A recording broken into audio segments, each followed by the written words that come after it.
thumbs up. Good morning, everyone. Welcome to our February 12th council meeting. I do want to start the meeting out today with the heavy hearts we have with what happened in Tumbler Ridge 2 days ago.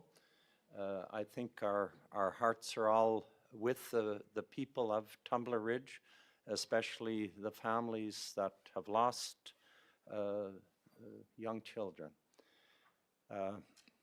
With that, I want to just start with a little time of prayer and reflection and a moment of silence that we all just think about that and be with them. So I'll say a very short prayer. Heavenly Father, we just ask you to be with the people of Tumbler Ridge who are dealing with their worst nightmare, where the vulnerable children have been attacked and hurt and in fact killed. Lord, just be with all those people that are dealing with that and the whole community. We ask you to guide them and be in their hearts. We ask that in your Son's name. Amen. So let's just have a moment of silence.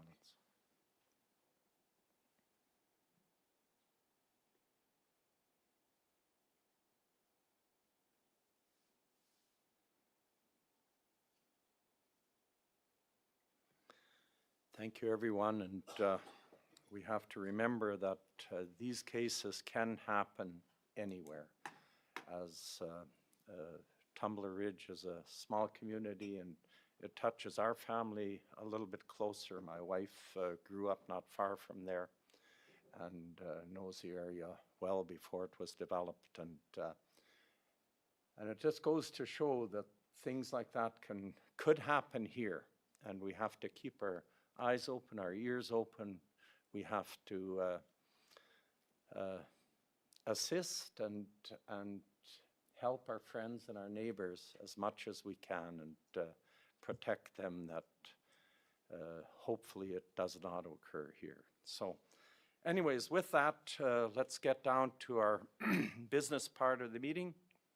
Acceptance of the agenda. Council or staff, any additions to the agenda? If not, I will ask for a motion to approve the agenda. Jill? Oh, sorry. Back up a second, Carly. Yeah, we're going to remove the software RFP item. Okay, that was in the back somewhere, I think. That is item number What's the number? B1.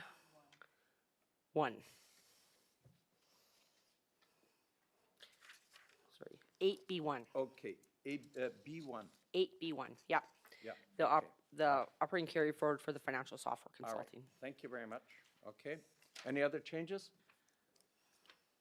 Okay. If not, Jill moved to accept the accept the agenda as amended. All in favor? That's carried.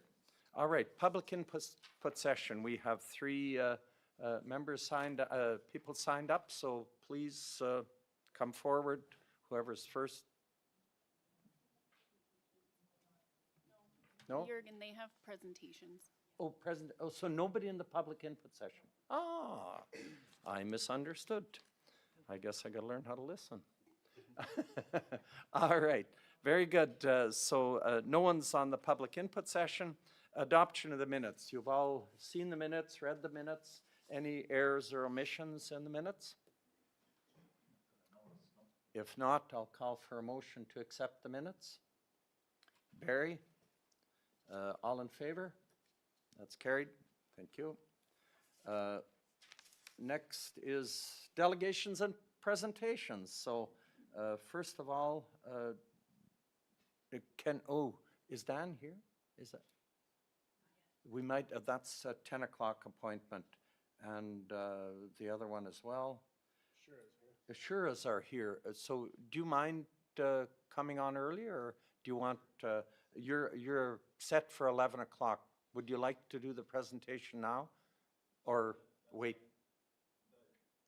Do- Well, we're fine doing it now. Yeah, we're good. Yeah, okay, come on up.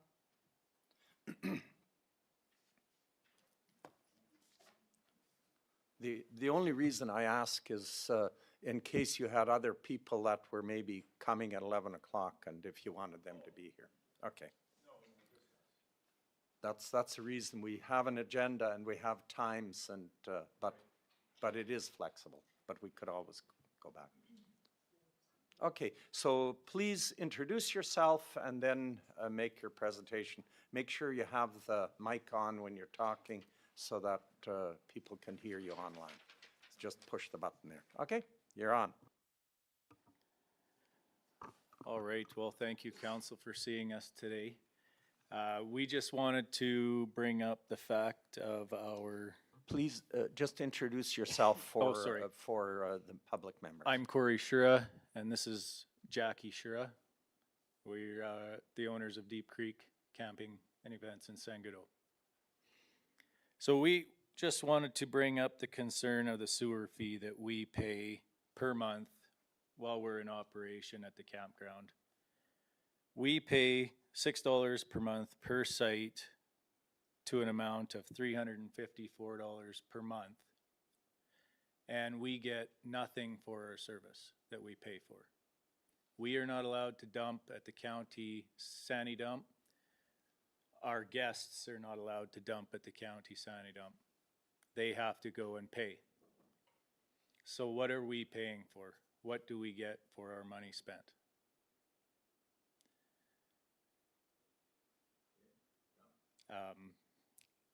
I assume you have read through the letter that I sent to you. And if you'd like, I could read that for you again. No, just if you want to highlight any of it, I think again, it's a bit for the public that may or may not have read, so they're also Okay. aware of it. And then we may have some questions for you at the end. All right. Oh, Dale, you have a question now? Yeah, I don't have any letter. The letter was emailed to everyone and I forwarded it to Anne. I think That that was letter January came a while 18th. ago. January 18th, that was Yeah. emailed out. Okay. Okay, so I can read yeah, through I'll the find full it. thing. Yeah, I remember reading your letter previously, so Sure, I'm aware of it. let me read. Just give, yeah, okay, go ahead. To the Riva members of Lac-Saint-Anne County Council, we are writing on behalf of Deep Creek Camping and Events located in Sangudo, Alberta, and in representation of all privately owned campgrounds operating within Lac-Saint-Anne County, to formally raise concerns regarding the current sewer fee structure imposed on private campground operators. At present, Lac-Saint-Anne County charges privately owned campgrounds a $6 per month per site sewer fee. For our operation, this amounts to $354 per month. Despite this ongoing cost, we do not receive any direct sewer service or benefit from the county for this fee. In addition, our camping guests are required to pay $10 per use to dump their sewer when leaving our campground. This places an additional financial burden on our guests and creates a significant inequity, particularly when compared to county-owned campgrounds where registered guests are not charged the $10 sewer dumping fee. In an effort to better understand how other municipalities manage sewer fees for campgrounds, we have contacted all surrounding counties, as well as counties as far north as the county of Grand Prairie, Saddle Hills County. In every case, we were advised that no monthly sewer fees are charged to privately owned campgrounds, and no fees are charged to campground guests or the public for the use of municipal Sani dump facilities. Based on this outreach, Lac-Saint-Anne County appears to be an outlier in both charging a recurring sewer fee to private campground operators and also charging a separate fee for the use of municipal sewer dumping facilities. The structure results in private campground operators paying a recurring monthly sewer fee while our guests are still required to pay for sewer dumping services, effectively resulting in double payment with no corresponding service or benefit. In the interest of fairness and transparency, we respectfully request that Lac-Saint-Anne County Council consider one of the following two options, which I would like to add a third. After I wrote this, I did a lot of thinking, and I'll add that after. So option one, privately owned campgrounds will continue to pay the $6 per month per site sewer fee, provided that the campground owners and their registered guests are not required to pay the $10 sewer dumping fee. Option two, county removes the $6 per month per site fee for privately owned campgrounds, and the campground owners and their guests will continue to pay $10 dumping fee when using county sewer dumping facilities. And option three that I would like to add is that the county removes all fees towards the campgrounds and to guests using the Sani dump facility, as essentially by charging people to use the Sani dump, you are pushing them to dump in ditches. Why would they pay when they can just drive down a road and get rid of it? There's, you know, and then that would help you align with every other county out there.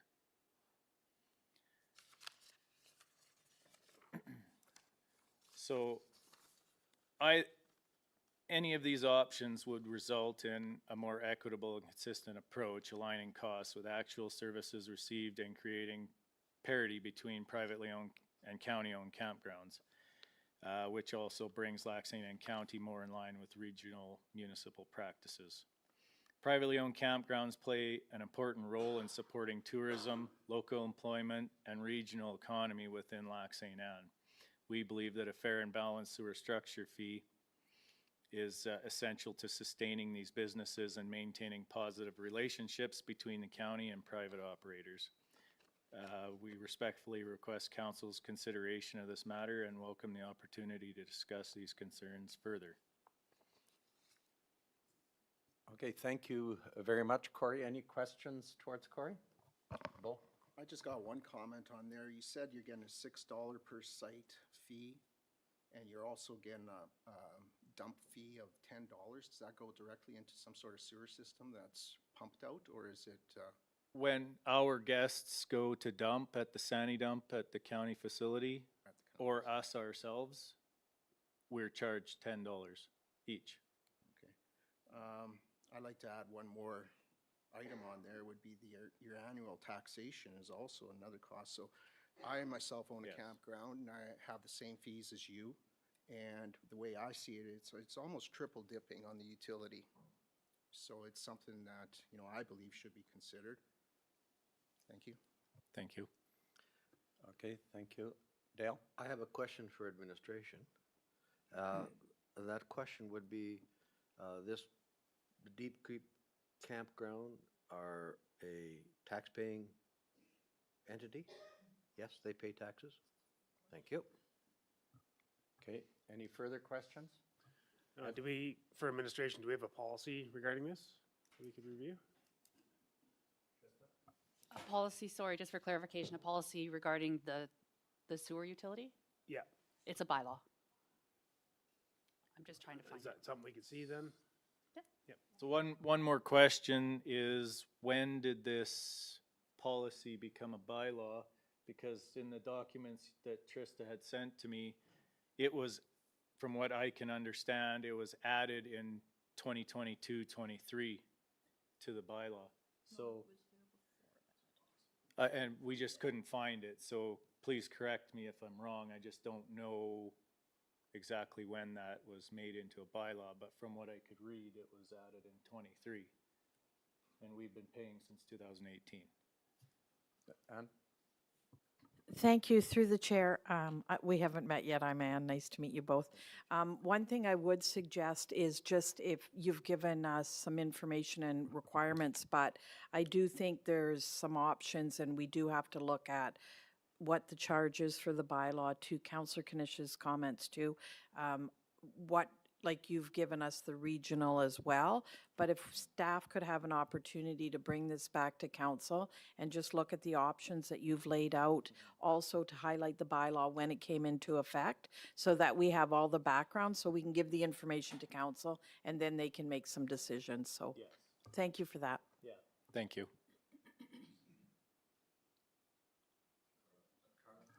I can make mention that it looks like it began in 2010, so that bylaw. What was that? I didn't The $6 charge began in 2010. I just couldn't find it on the website, so, thank you. Barry? Yeah, I think it's something we should definitely look at. I do believe it's kind of double dipping, especially if you're not getting any benefit from it. Right. That's just how I feel. You know, And, if we were owning connected businesses. to county sewer, we would pay our fees normally like everybody else, and we would have that service. But as of right now, we pump everything out, so, No, you bring valid points, absolutely. Yeah, thank you. I think that's very good, and I think we will take that for information, and we'll need to work with staff on this, and we'll certainly get back to you on it. And Okay. it's a good presentation, and we appreciate the heads up. All right, Yes, thank you very much. Anne? Thank you. Through the chair, just note too, we will keep in touch with you so that you know when this is coming back to council. Just And I was like, we're in the middle of budget and whatnot, and I don't want to promise a date, but we won't let it linger too long because we know you need an answer. Thank you. So would someone make a motion to accept Corey's report as information? I will. Dale? Any discussion? All in favor? Carried. All right, thank you very much. Appreciate the presentation. Thank you, council. We appreciate your time.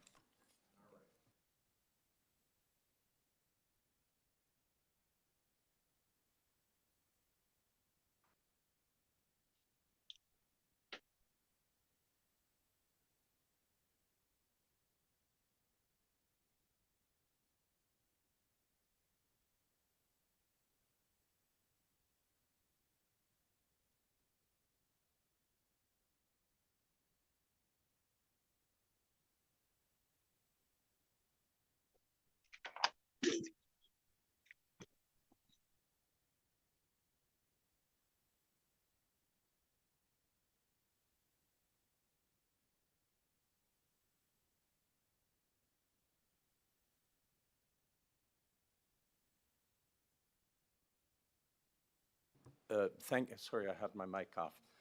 Okay, so we will continue on then. On the agenda, we'll go to operations. 7A, 1, Public Works and Operations, the 2026 gravel haul rate. So Brad, you were going to deal with that?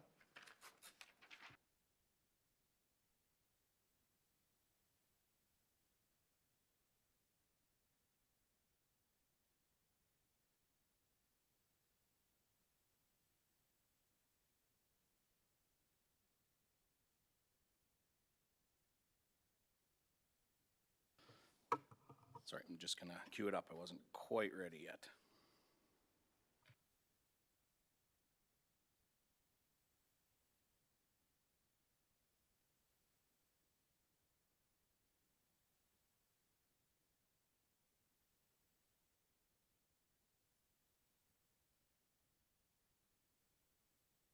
Okay, thank you, Mr. Chair. Good morning, Council. Today, I just want to bring to kind of close up everything on our beginning of our gravel program this year for 2026. We want to bring to you the contracted truck haul rates proposed to try and get your direction on this so we can set our rates and have them for our contracted haulers. I think in the package that you probably got yesterday, under the recommendation, you probably had a 0.015. It's changed in here. That was a typo. This one that's on the website or up there is correct. So if we're going off our old ones. Yeah. So our recommendation is that County Council accepts the 2026 gravel haul rate to reflect the following. It is a $0.95 load factor, 0.15 tone kilometer, and a 14% fuel surcharge. So I will give you the background on this. Lac-Saint-Anne County gravels approximately 200 miles of roadway every year. This is accomplished by contracting out hauling of materials. We set the rates for hauling and present to council for approval each year as per our policy hired contract gravel truck equipment and loader policy. On February 4th, 2026, various local retail suppliers were reviewed to determine pricing, and an average rate identified was 1.644 per liter for diesel. According to the policy, equipment and or the gravel truck equipment and policy, loader policy, this would make the fuel surcharge rate 14%. So we just have a little bit more background here. So the previous haul rates going back to 2020 kind of show you where we've been at. It would stayed pretty static, 23, 24, 25. Very similar to what we're asking for this time, except we have reduced the fuel surcharge to 14% as fuel prices have come down a little bit since the last few years. And yeah, so we've come out of 14% rather than 15. Again, this is the diesel prices on February 4th at the time of the research done. Some of the local places, and took an average of that to try and go off of that. And excuse me, with an average of 1.469 per, the suggested rate is 14%. So we can probably, if you want, there's something a little further down, Jenny, it would be the cost calculation, just so they can look at that before I actually give the options. So that just kind of is a little bit of an overview and an example of what it would look like to charge with these calculations and how we kind of do it. I'm sure you probably have had a look at it, or you're pretty privy to this already. You guys have been involved in it at various levels. So just that's a good example to see where we're at and what it looks like at this proposed rate. So our options, the policy is there to look at as well. I'm sure we've mostly looked at it. So our options, option one, County Council approved the 2026 contractor hauling rates as presented, the 0.95 load factor, the 0.15 ton kilometer, and the 14% fuel surcharge. Our other option, and that is the recommendation, our other option is that you reject the proposed rate and further direct us to, so open for discussion, questions. Thank you, Brad. Brad, just a question on the fuel. I see you don't use the Co-op in Marathorpe or the UFA, and I think there's a UFA in Onaway too, isn't there? Why don't you use those prices and the Petrocan, I guess, on the highway too? Those are ones that probably the gravel truck drivers use more, but it's they're probably cheaper. And why is not included in the calculation? Sure. So historically what we've done, and sorry for not citing it in here, but there's a website, gasbuddy.com, that is generally used, and it kind of pulls it. At the time of the agenda item being posted, they didn't have prices for those places. I looked for all the local stuff, and this is essentially the only places that actually had it on at GasBuddy. I know it's not the greatest way probably to do it, short of driving around and checking out signs. Well, I would think it's pretty easy to give UFA a call or Pembina Co-op a call. It just makes sense to me, but and there's other options too, but it just, these seem to be the highest prices, and I'm not quite sure why. I mean, the truckers would be happy to use those. They probably don't use those stations though. Barry?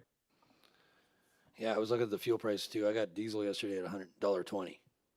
I mean, obviously, you set your price accordingly, but this is not going to fly. And why don't we use our own gravel trucks? Why are we not using them? We have 2 belly dumps. Do we not? Or whatever you call them, clam dumps or whatever. Can we not do some graveling ourselves? Yep, we definitely plan on doing some ourselves. I don't have enough to facilitate all of it, so we do use contractors, but I fully intend to use whatever trucks that I can, but I don't have 14 or 15 that the gravel haul often requires, so we definitely are looking to use ours, and our trucks are currently getting tuned up and ready to go. And my full intent to use them as much as I possibly can, and where it does not get in the way of other works. But to get it done, to get 200 miles done, I definitely right now need to use contractors. What do we spend a year on the contractors hauling gravel? I believe we're right around, without knowing it exactly right now, it's right around $1 million for hauling. So we spend $1 million on contractors to haul gravel. When we have 2 trucks, wouldn't it make more sense to buy another truck and we have the operators? We can do it ourselves a lot cheaper. Yep, in the long run, I'm sure it would. Again, that's the upfront cost, right? Buying trucks, employing people, but previous direction, this is how we went. Again, this is why we're having this discussion and you guys are involved. Okay, because mathematically, you know, they want to call me accountant. You could buy a tractor trailer and another clam dump, put an operator, and we could probably do all the graveling ourselves, right? Anybody Okay, else see make sense here? I think those are discussions we can have outside of this. They're good questions. Anne, did you want to add any to that? I do, just to keep us out of the weeds here, that with regards to this item on the agenda, I do think that this goes back to our overall service level look at, right? So the agenda item that's before us right now is the gravel haul rate. So if we could deal with that, but I think back to our service delivery piece, that's a larger discussion for later. Okay, Ed? With these 4 vendors you're using, is that the same vendors year over year? So we're using the same numbers for 2025, 2024? Yes, it's similar. Again, it was pulled from a website which shows those rates. There was similar ones last year, and it's probably because the reporting that comes up from those is more common than some of the other ones. Maybe don't make it onto that website. So, yeah. I guess we're just looking for equality in your rates because we could see there's some really high, some really low here, right? So doesn't set a good average year over year. I think they're all high. Okay, Jill, and then Bo? Okay, different order.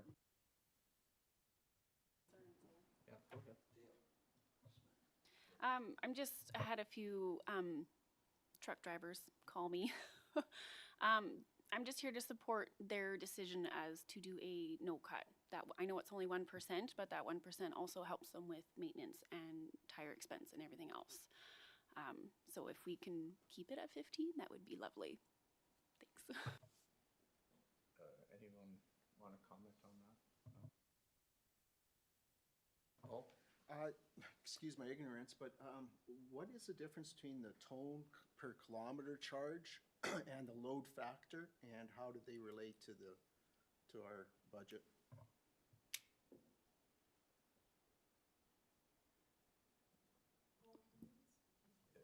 Sure. You want me to repeat that?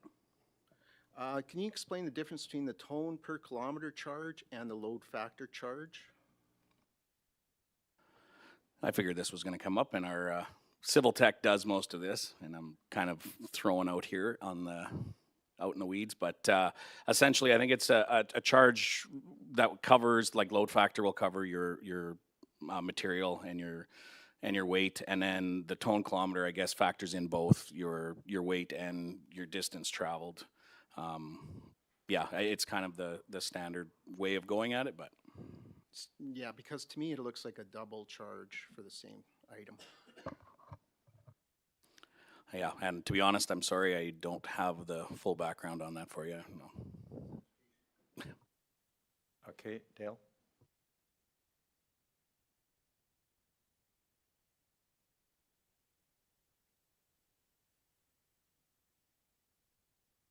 Oh, I'm sorry. I said I used my friend to find an average. And 945 is an average.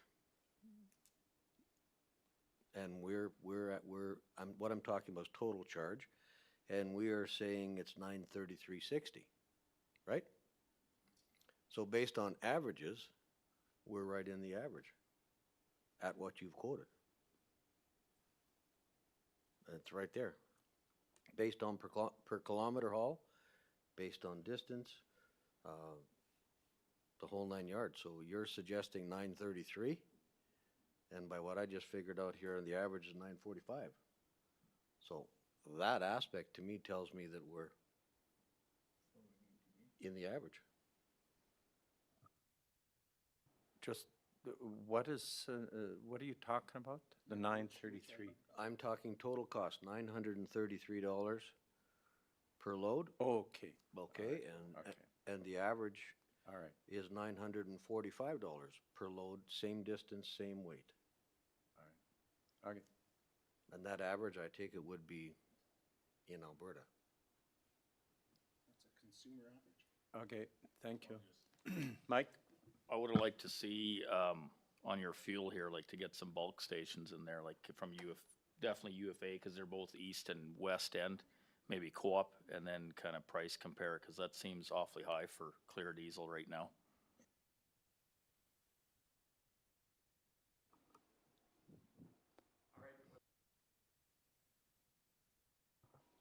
I'd like to, sorry, I'd like to, motion option 2 to reject the 2026 proposed rate, and further direct administration to do something else.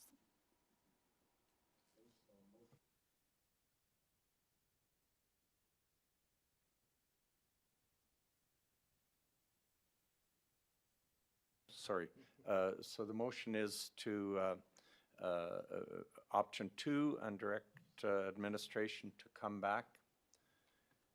Any discussion? I have a question. How quickly do you want to start the gravel haul? Yeah, essentially, if this was to go through, I would be getting going by next week. Okay, Ann? Through the chair, just a question, and I know you're picking motion 2, but if we can have clarity exactly what you want us to come back with, we can do that. But we will need to get it done sooner rather than later. But just some clear direction from council would be helpful. Dale? Thank you. So I think the clear direction is that what I'm hearing from council, and it's fair, to readjust the fuel. I believe everything else is okay, but to come back to us with a readjustment that's relevant to the fuel. Okay. Barry? Yeah, I agree with the fuel surcharge, check that out, and I'd like to see, I mean, the local haulers are nice to use, but look for 2 other vendors possibly that could do it. There are other options out there. Okay, I'm sorry, to be clear, I'm not understanding what, like, so we have local vendors? This encompasses local and out of, So how many county. local and how many outside do we have? Because you said you have 4 on the list right now? Is that correct, Ed? Well, they're all local. No, they're not all local. So who isn't local? Sorry, I don't have the list in front of me, but I can get it for you. But I have about 14 locals and probably anywhere from 4 to 5. I think he was talking about the fuel though. No, Or the haul. I misunderstood. Okay, have you got that many outside guys? Okay, I want to make sure that we've covered all our bases. But the fuel surcharge definitely has to be looked at. Bo? Yeah, and I'd like some clarification on the breakup also, why we have that extra category there. I'm ignorant to that, so. Ann? Thank you. Through the chair and to you, if we can get this back for the February 26th meeting, will that give you enough time to get everything rolling? Yes, I mean, again, we'll be a little bit later start, but that's fine. I can get it together. Barry? Can we use our trucks in the meantime? Yes, again, with them being in there, that is basically my plan is to, once they're up, they're just getting tuned up here a little bit. There was a few issues that they needed cleaned up on the trailers. So yeah, we're working on that, and that is 100% my intention. Okay. Dale? And I have a question to you is, we are here till 1 o'clock today. Is that enough time for administration to do it? Thank you. Okay. All right. Ed? And if we can use proper fuel suppliers, like these trucks are not going into Onaway Petrocan to get fuel, or Alberta Beach, Centex, they're not going there. Let's get the prices from these card locks, that's where they're gonna buy their fuel from, and we'll get a proper pricing on it. Yeah. Okay, if I could just say one thing, I will caution, like, Councillor Stoney has already mentioned. I did have a trucker meeting, and at the 14% already, we're hearing that that is almost not acceptable to them, which again, it is what it is, but if they do not like our rates and they choose not to haul with us, then again, that does put me in a level of service bind, just so council's aware, that's all.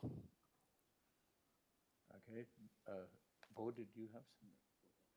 All right, yeah, I think, you know, for council, I think there's times we need to also take a look at things and make decisions, because the winter gravel haul, if we get into March, that can stop suddenly.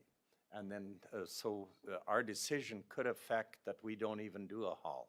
And so I think we have to be aware of that if the weather changes and gets warmer and we can't make the haul, that gravel isn't going to come out on your roads. So it is a consideration I think we have to have in the decision we make here today.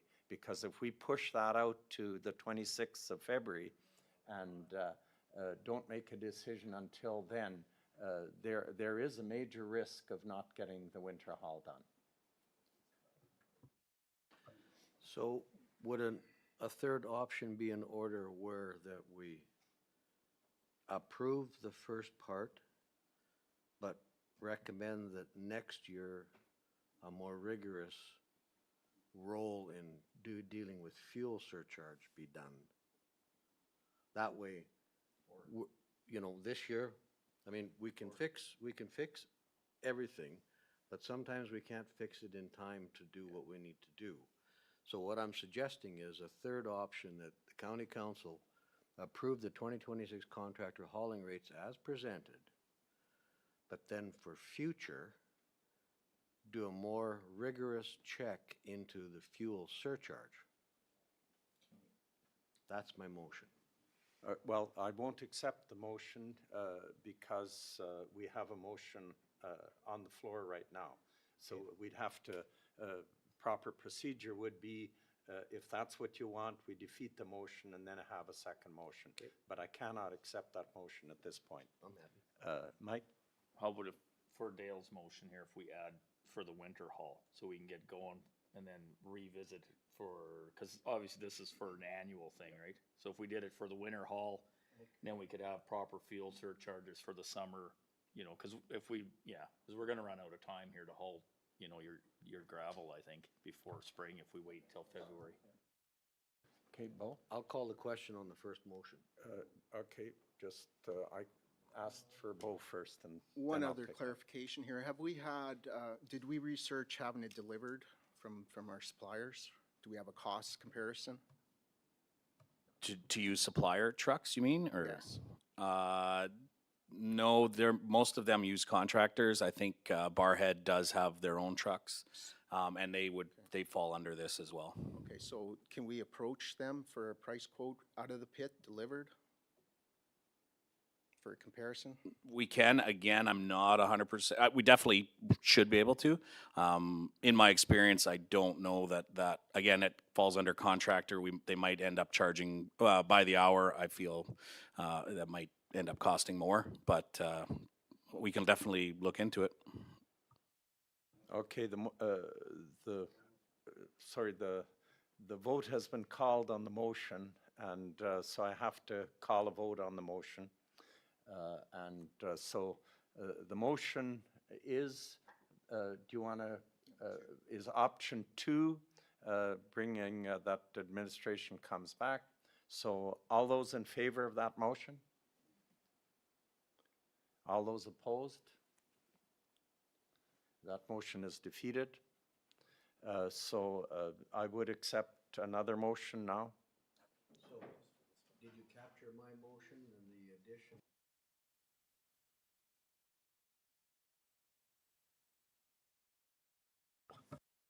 I'm sorry. So did you catch my motion? Yes, it's approve it, option 1 for the winter haul, and then come back with the information that council is requesting. For every other haul? Yes. That would include that. Thank you. To ask the rate be adjusted? adjusted to the local suppliers? All right. Okay, Barry? We didn't ask how many miles of gravel do you gotta do? 198.6. In the winter, you gonna do it in the next month? No, I mean for the winter haul. Maybe I should be more specific. Let's go with about 40 to 50% is what we look at. So about 100, give or take. Okay. Bo, you had? So if we use just our 2 trucks we have, if you can get them rolling next week, how many miles could you get it done before spring break? I don't think so. I don't know that the trucks are 100% ready yet. That's one option, or one hindrance, I should say.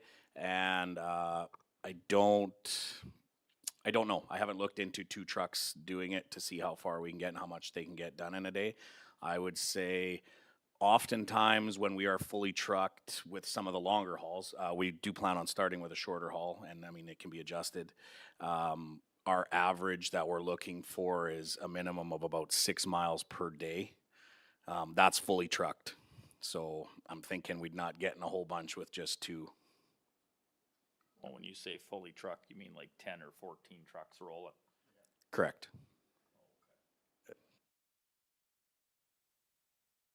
If we do it with our own, does that increase our cost because we have our people standing out there with their flags and a grader?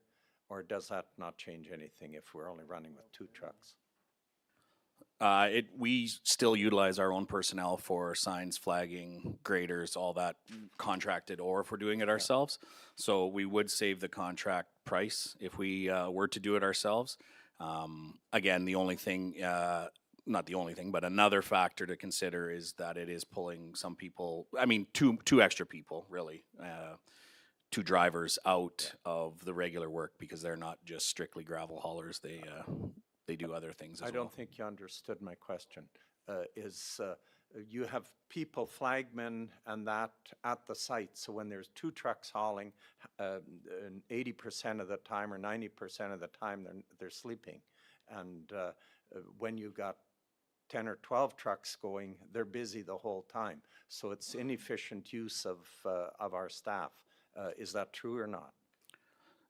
The sleeping and that we are inefficient? No, not No, true. No, but I if understand. you've Sorry, got I'm 2 being a little bit trucks, tongue in cheek here. If you've got 2 I understand. trucks going, I mean, the guy's got nothing to do. So he might not be sleeping, but he'll be sitting in the truck because he's got nothing to do. And it's not his fault or hers. Yeah, no, I understand. Sorry, I was being a little so bit I'm tongue in asking- cheek there because I just want to defend But my then- guys. But they certainly, we would not put as much staff on it when it's 2 trucks. We wouldn't need that many people to look after it. If we had the gravel checker, he likely could look after signs and things kind of on his own. So I would not be as staffed Okay. out there with that many trucks. That's the question I wanted to answer. Okay. Okay, further questions? If not, the question then, so the motion is, just to, so we have it clear, is County Council approve the 2026 contract hauling rates for the winter haul only, and that administration come back with a proposal for the other, the next rates. Okay, is that clear enough? Perfect. All those in favor? Opposed? That motion's carried. Okay, thank you, Okay. Council. All right. Planning, we're at after 10 now, sorry. Is Dan Nister, is he here? Oh. Well, that was confusing.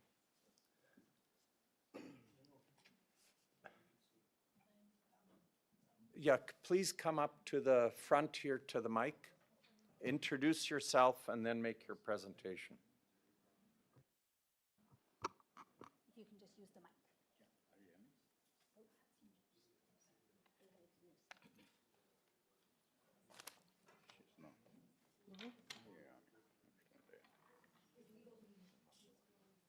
Yeah, please introduce yourselves and then make your presentation. Good morning, everybody. My name is Liliana Nistor, my husband Dan Nistor. We are owners of lot 17 that we bought last year. And I just need some clarifications from the last meeting, January 2026, if it's possible, please. I was under the impression that the members, they do receive a copy of the application before the meeting. So this way they know exactly what the application is about. And I refer to the minute 3241 from the transcription.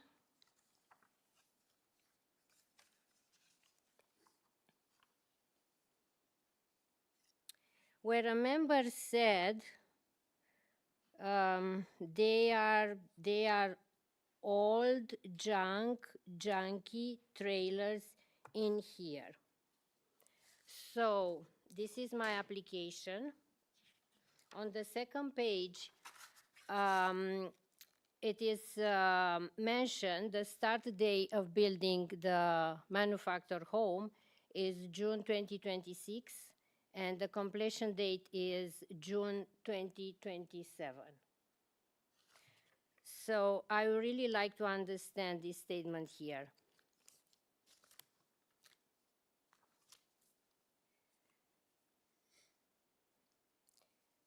Okay, so a manufactured home is built under Canadian Standard Association, A277, and covers various residential structures, including single-family homes, multifamily units, and commercial buildings.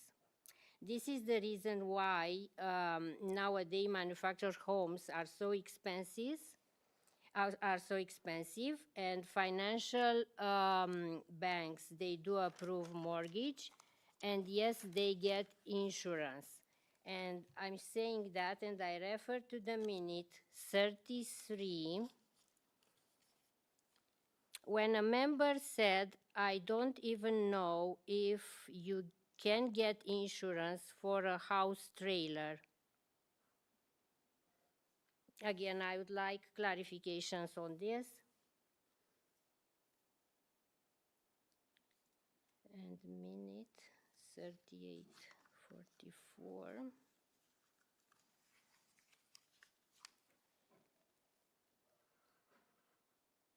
And minute 3844, because I haven't seen a trailer to be put on wood blocking since probably 1995. Okay, so manufactured homes are state-of-the-art today with the new technology used to build them.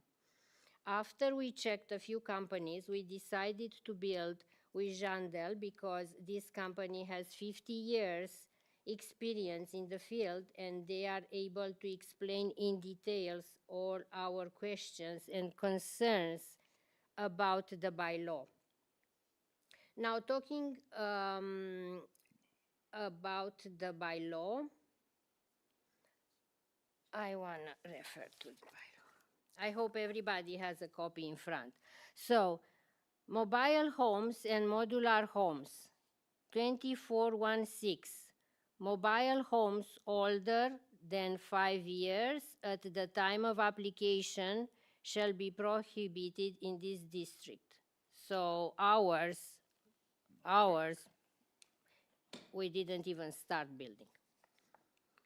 2417, mobile homes and modular homes shall adhere to the following architectural controls. A, must include a basement or foundation that are not piles, correct? This or, it is a conjunction used to connect alternatives or possibilities. So in this case, or foundation, I think there are a few types of foundations for manufactured homes. One of them is wood blocks. And we have the letter from Jandel. Did you get the letters?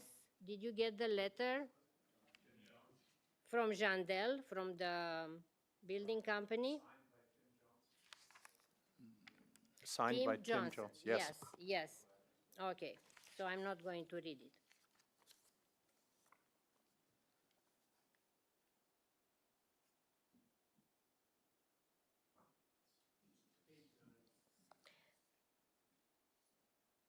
And this letter explains in details the reason why we should use this type of foundation. We discussed with them the other options. So piles is not an option for sure. We discussed with them the other options, slab or runner foundation. So, but there are problems with those two because of the weather here in Alberta. So a slab has potential to cause damage to any piping or plumbing that may run through, cannot be used if there is a slope, and a runner, from my understanding, are made of concrete, steel frames or bows, cannot be used if there is a slope, most easily damaged of all foundations. This is what they explained to us. So this is why our application, it is for a manufactured home and the foundation to be wood blocks on gravel.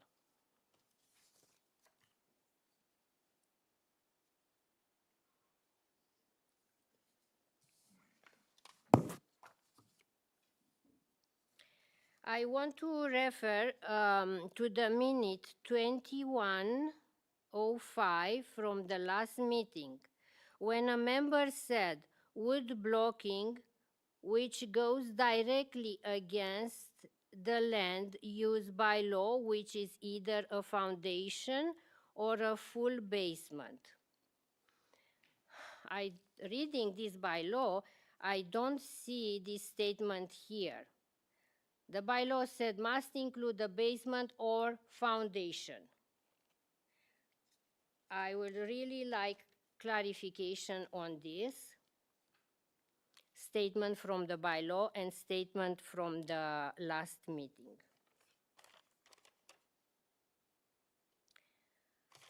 I know there are angry neighbors. I don't know their situation, and to be honest, I really don't want to know. Lot 46 was really vocal on Facebook, and the followers as well. So I am really sorry for them. But I hope the members, they will take the right decision, not based on emotions and angriness. Thank you. Okay, thank you very much for your presentation. Any questions? Dale? Ann, or pardon me, Mr. Chairman, for Ann and administration, can you tell us what the definition of foundation is in the land use bylaw? Thank you. And through the chair, I'm going to throw it over to Tanya, if you can, through the land use bylaw. If you can, thank you. Can I maybe interject? We do have this item on the agenda in 7B1, and I think that's where that discussion should take place. All I want is clarification from council on the presentation, and we will have that full discussion later in the meeting. Can we jump to that? What's that? Can we jump to that? We'll Deal with this all at once? Yeah, I'd like to deal with it all open at that once. up. Yeah, Take but this for I think in all fairness, that becomes our discussion. We have to accept this presentation. We'll accept that, and then we will have the discussion afterwards, but your presentation will be finished, okay? Okay. All right, so I would entertain a motion to accept the presentation as information. Jill moves that. Any discussion? All in favor? Okay, that's carried. So thank you very much for your presentation, and we will then move into our 7B1, which is a discussion on that. So you can. Sorry, through the chair, sorry, Reeve, we still have, Shut your- under delegations and presentations, we have 6-2, Christian Newdecker as well. He's here. Okay, sorry, so that'll come afterwards. So we'll have that discussion after we have the next appointment, okay? So if you can shut your mic off, please. Thank you. All right, thank you again. Sorry? Oh, yes, we're going to do we have one more presentation and appointment, and then we'll move to the discussion on that. So, yeah, if you stay here today, you'll hear our decision. Yeah, thank you. Okay, so Christian Neudecker, you're here, so you're up, so please sit down at the mic and turn the mic on and introduce yourself and give us your presentation. Good morning.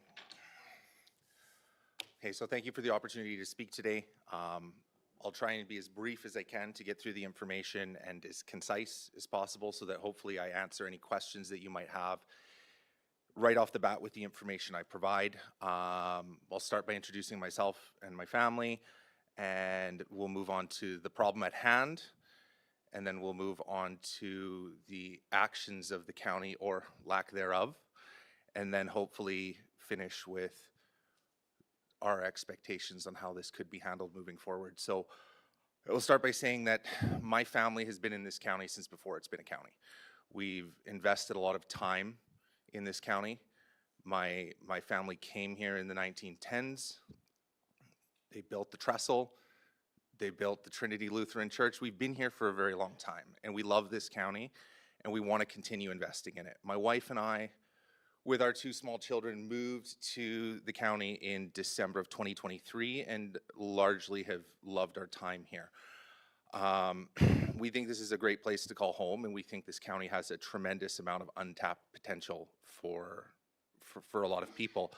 However, I think everybody on this council can agree that previous councils and administration have sowed a lot of bad faith with ratepayers and have broken that relationship. And I do believe that everybody on this council is on this council because they wish to see change, and I'm very glad for that.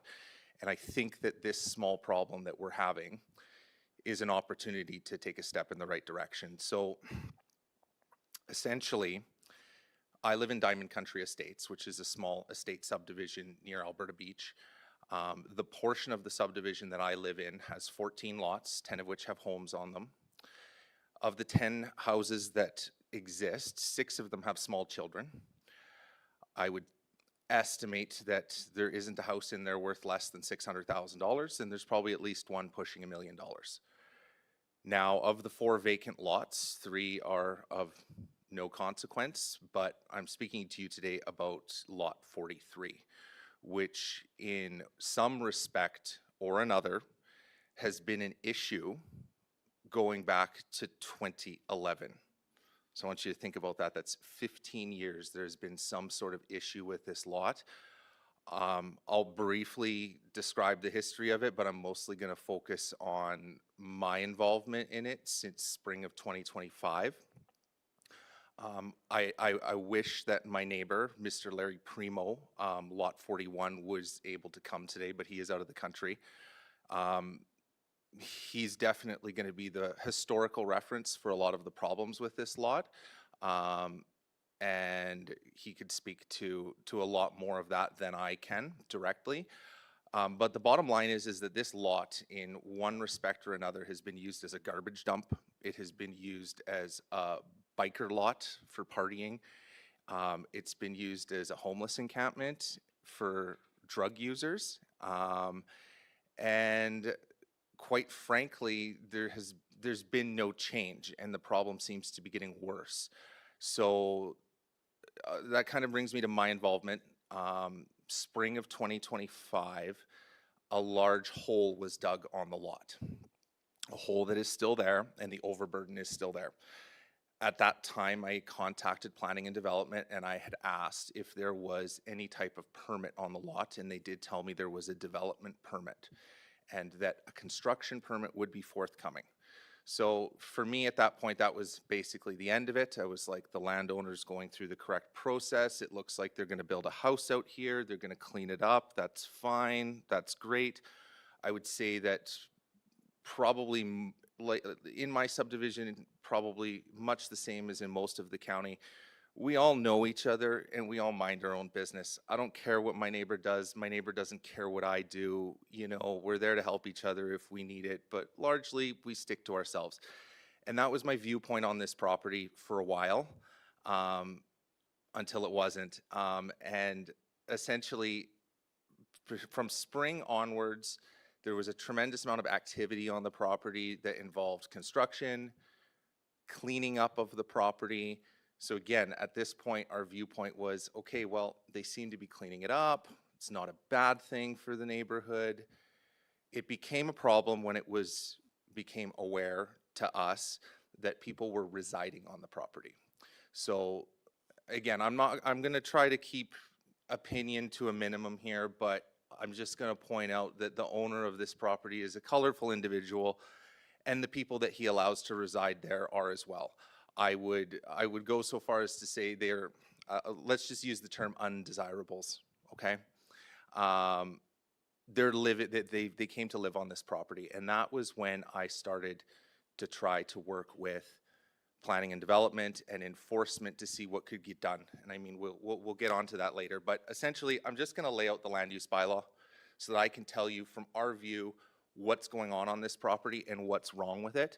So there's essentially three key things on the property that I believe are in contravention of the land use bylaw. And this was me digging for 10 minutes. So if you gave me a couple hours, I could probably come up with a much bigger pile of infractions here. But the first one is, so it's zoned county residential estates. So most development in here is discretionary outside of essentially a single family dwelling. So the first issue that we have is there are two structures. Well, there's more than two structures on the property, but I'm going to focus on two. I'm going to focus on what is being used as the house, so to speak, which is a building that was erected this year that the approximate dimensions are 13 feet by 11 feet, okay? That includes the eaves and overhangs.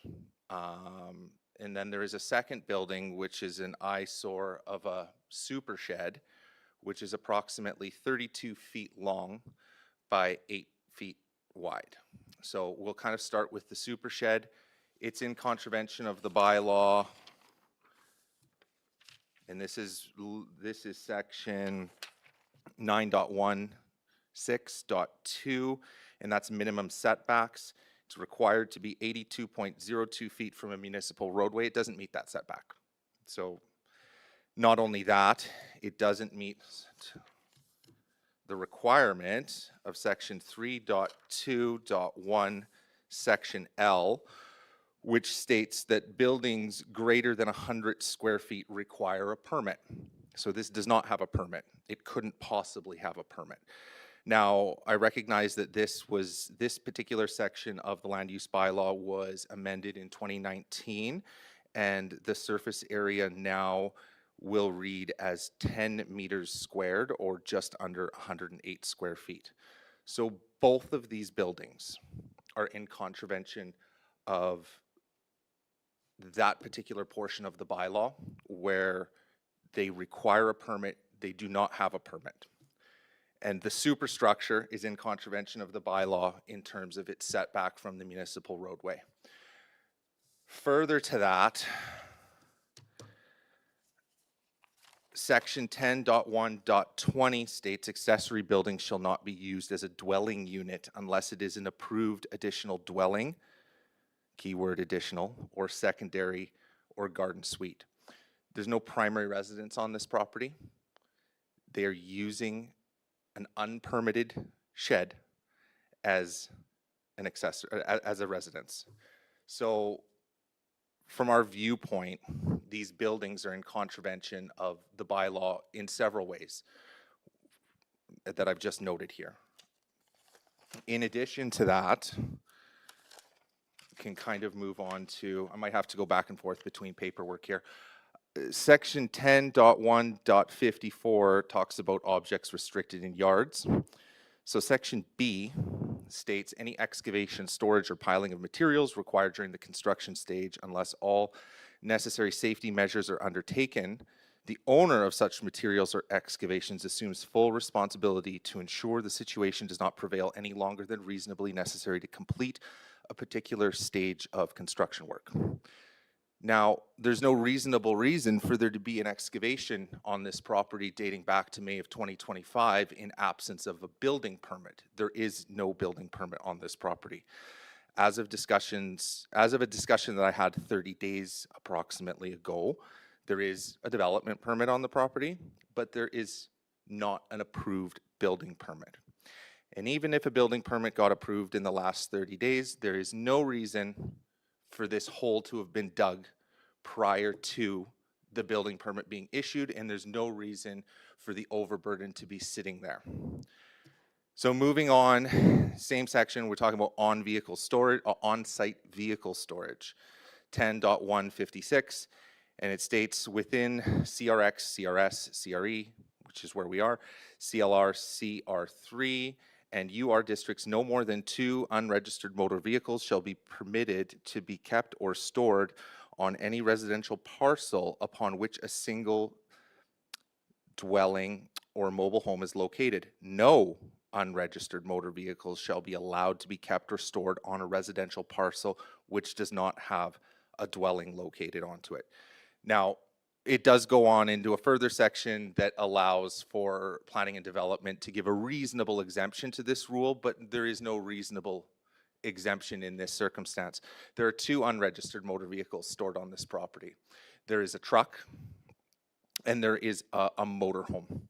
I would bet the farm today that the truck is not registered. I'm willing to take a very good educated guess that the motorhome is not, but I cannot state for sure. But planning, or not planning and development, enforcement services could very quickly take a look at those VINs to determine that they are not unregistered. So these vehicles are being stored here. Now our issue with the motorhome goes a little bit further.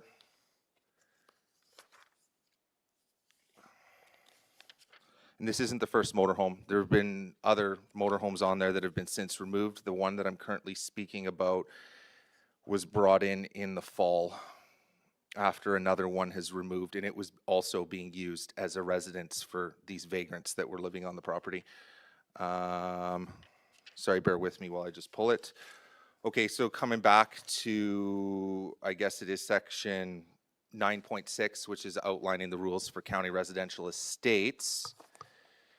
It goes on to say, on parcels less than 2.5 acres in size, a maximum of 1 recreational vehicle is permitted to be permanently placed on a parcel if a valid and subsisting development permit has been issued, which it has, for a residence on the parcel, and this is where it's in contravention, because the bylaw does specifically say and not or, the residence has been completed, that has not happened, or construction of the residence is ongoing, it is not and not possible without a building permit, with the conditions and requirements of the development permit in this bylaw, including but not limited to sections 3.1.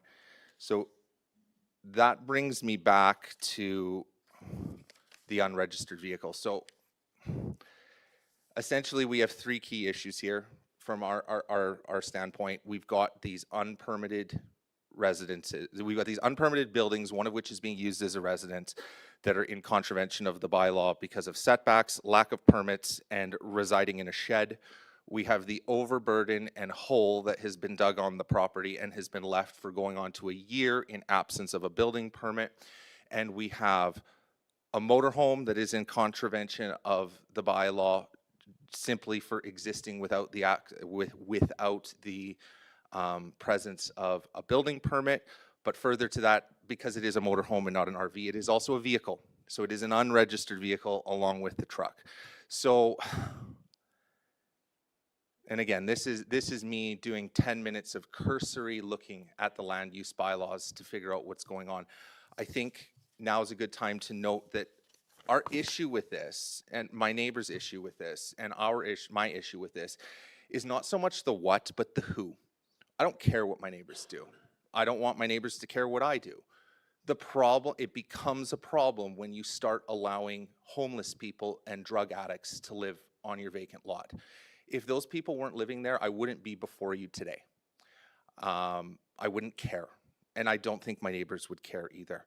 The people that have lived there also have vicious dogs who have been at large. That's an enforcement issue, and after my conversation with Inspector Choma, I believe that matter was dealt with and fines were issued at the time the complaint was made, so I'm satisfied with that. However, there is a large municipal reserve behind the property in question that up until these vagrants moved in, my wife and I and my children would go back there frequently. We would take our dog for a walk. But with these pit bulls running around and with these vagrants living there, I'm not comfortable allowing my wife to take my children back there anymore. So we've lost use of public land because of this. We have this issue that's devaluing our property. And I mean, that's really the crux of it. So I guess now's a good time to kind of move on to like what has been done or what has not been done. So I did my very best to work within the structure that is in place. I'm a business owner. I sit on multiple boards. I understand how things work. I tried to work with planning and development. I tried to work with enforcement services. And really, I can say that communication has been a challenge with county departments. I will give credit to enforcement services and say that despite the fact that they were difficult to get communication from at times, I was always able to get a hold of Inspector Choma. I was always able to get an update on what he was able to do, what he was doing. But the crux of it is that the levers that we have to clean this property up are under the purview of planning and development. And enforcement isn't able to act unless planning and development gives them direction to act on these things. They can act on things like the dog complaint or criminal activity, but like that's it. And they've done their job. So I will give them credit for that. I wish communication would have been better, but it is what it is. My issue with planning and development, and this is where, I'm going to do my best to keep my emotions in check here, but almost no communication and misinformation and lies. I don't know if you have a new head of this department at this point. I do know that was a vacant position, but unreturned emails, unreturned phone calls. On more than one occasion, I emailed and phoned a Tanya Vanderwell, who I was led to believe was de facto in charge of the department. No returned emails, no phone calls. There was a development officer by the name of Amy Roberts that my neighbor was communicating with that would sometimes actually return his emails. And it was a lot of stonewalling, a lot of misinformation, a lot of there's nothing we can do, everything on that property is in order. Well, I've just shown you that it's not. Your own bylaws state that it is not. I shouldn't have to be before you today. There are mechanisms in place and people who are paid to interpret this and enforce this. And from our viewpoint, it has not been done. So really, I have the concern with the issue, but further to that, I have the concern of what appears to be an entire department who I know for a fact came before this council, somebody came before this council in late November and said that this lot there was nothing that could be done. Everything was on the up and up there. Well, it's not. So somebody is either not doing their job willfully, or they're just not very good at it. I don't know what it is. And I can tell you that as the owner of a construction company who works with planning and development agencies. I want to Go ahead. interrupt you for a minute. You are taking a lot of time and going over and over, and I just want to warn you a little bit about making accusations that may not be able to to derate people. I'm not going to entertain much of that. No, and that's fair, and I'm being very careful not to do that. I've been very generous with your comments so far, but I just want to warn you that if that continues that line, I will stop you. No, and that's fine, and I do believe I'm being very careful not to do that. I'm very merely stating a provable fact that I can show you through emails that this department has not communicated. This department has made assertions that everything is in compliance on that property when I can show you that it's not. So I have some serious concerns with that, but I don't think we really need to focus on that. I just want to make my point known that this is a serious bone of contention with not just myself, but my neighbors. The viewpoint is that the county doesn't care about this problem. And I mean, you can imagine how the neighbors that have been there since 2011 feel, right? So they would be right in feeling that way, that nothing's been done about it and the county doesn't care and we just get to pay our taxes and have this eyesore in a homeless encampment across the street and we're expected to live with it. So this is the only lever we have. The land use bylaw we recognize is the only lever we have to clean this property up. We can't prove any criminal activity, so it's not an RCMP matter. We can't kick them off for breathing, but we do have the land use bylaw, which is why we're using this lever, because it's the only lever we have. So our expectations, I am speaking for at least one other neighbor, but I do have other neighbors that have serious concerns with it as well. But I'm not going to go so far as to say that I speak for them directly, but I speak for myself and Mr. Primo. Our expectation is that there's immediate action on this. What can be done? Like we understand that it's a process. We understand that orders need to be issued and periods of time need to lapse before you can take the next step of taking this to court. But it's been 15 years. So our expectation is that whatever orders need to be issued are issued very quickly to allow that time period to lapse. And then our expectation is when the compliance isn't forthcoming, which we know it won't be because it hasn't been for 15 years. So why would it be now? Our expectation is that administration and this council uses every single tool up to including going to court to have this property cleaned up, because it's not fair to us to have this persist in our backyard. And, again, you might not like this, but I'm just going to say, if this problem had persisted in any of the previous council members' backyard, would it have persisted?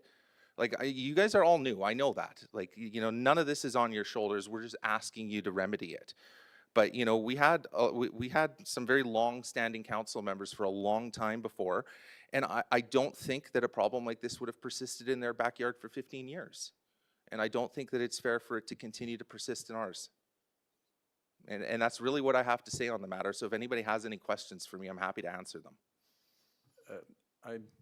I'm just going to summarize a little bit. I appreciate your presentation, and council will take all of that into consideration in our deliberations. I don't want to have a whole lot of back and forth. I don't think there's going to be much advantage in that. And I would have preferred if, there's a lot of information, and it would be a lot better in writing if we had your concerns documented in writing rather than just verbally. So if you want to provide that in writing, we would certainly include that in our deliberations, and that we have it accurate and not just verbal. So I think with that, I would entertain a motion to accept it for information, and we will certainly be dealing with that. That without a question, will be on our agenda, and we will take all of your considerations in. If you can give us a document in writing of what your concerns and expectations are, that would be helpful. If not, then we'll deal with it as best we can. Okay? All right? So, what's that? Yeah, but that's got nothing on it. That's a pretty. That was just a summary. Yeah. I'm happy to provide. Which is I'm fine, happy but to provide but I additional think even if it's information. in point form. No, and I'm yeah. happy to do that. Yeah, if you can The do only that, reason that'd I be just great. did not have time Yeah, to and prepare I it, right? appreciate that, yeah. But you know, I spoke with Trista, and I let her know that after this meeting, I'd be happy to provide video and photos and Sure. a more detailed documentation of what I provided today. And, For us, time is of the essence. Yeah. Spring is coming, yeah. and we want to see things moving before Yeah. spring. Yeah, and that's good. And if you can do that for us, I'd appreciate it. Okay? A motion to accept, oh, Ann? Sorry, through the chair, if you can send that to A. Mitchell at lsac.ca, I'll give it to you on the way out. And because I just want to look into that as well, and I'll make sure it gets forward to council. So I appreciate that. Okay, thank you. Make a good decision from that. Yeah. Thank you. We'll need a full discussion on it, so I do appreciate your presentation. So a motion to accept Christian's as for information, moved by Bo. Any discussion? All in favor? Carried. Okay, thank you. Thank you. What's that? Take 5, yeah. Let's have a 5-minute break.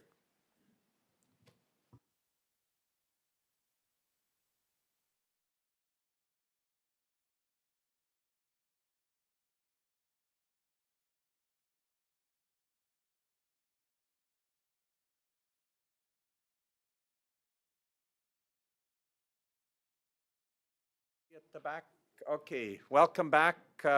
We'll continue on with our discussions here. We're now at item 7A, B1, planning and development. Oh, I guess we need Tanya.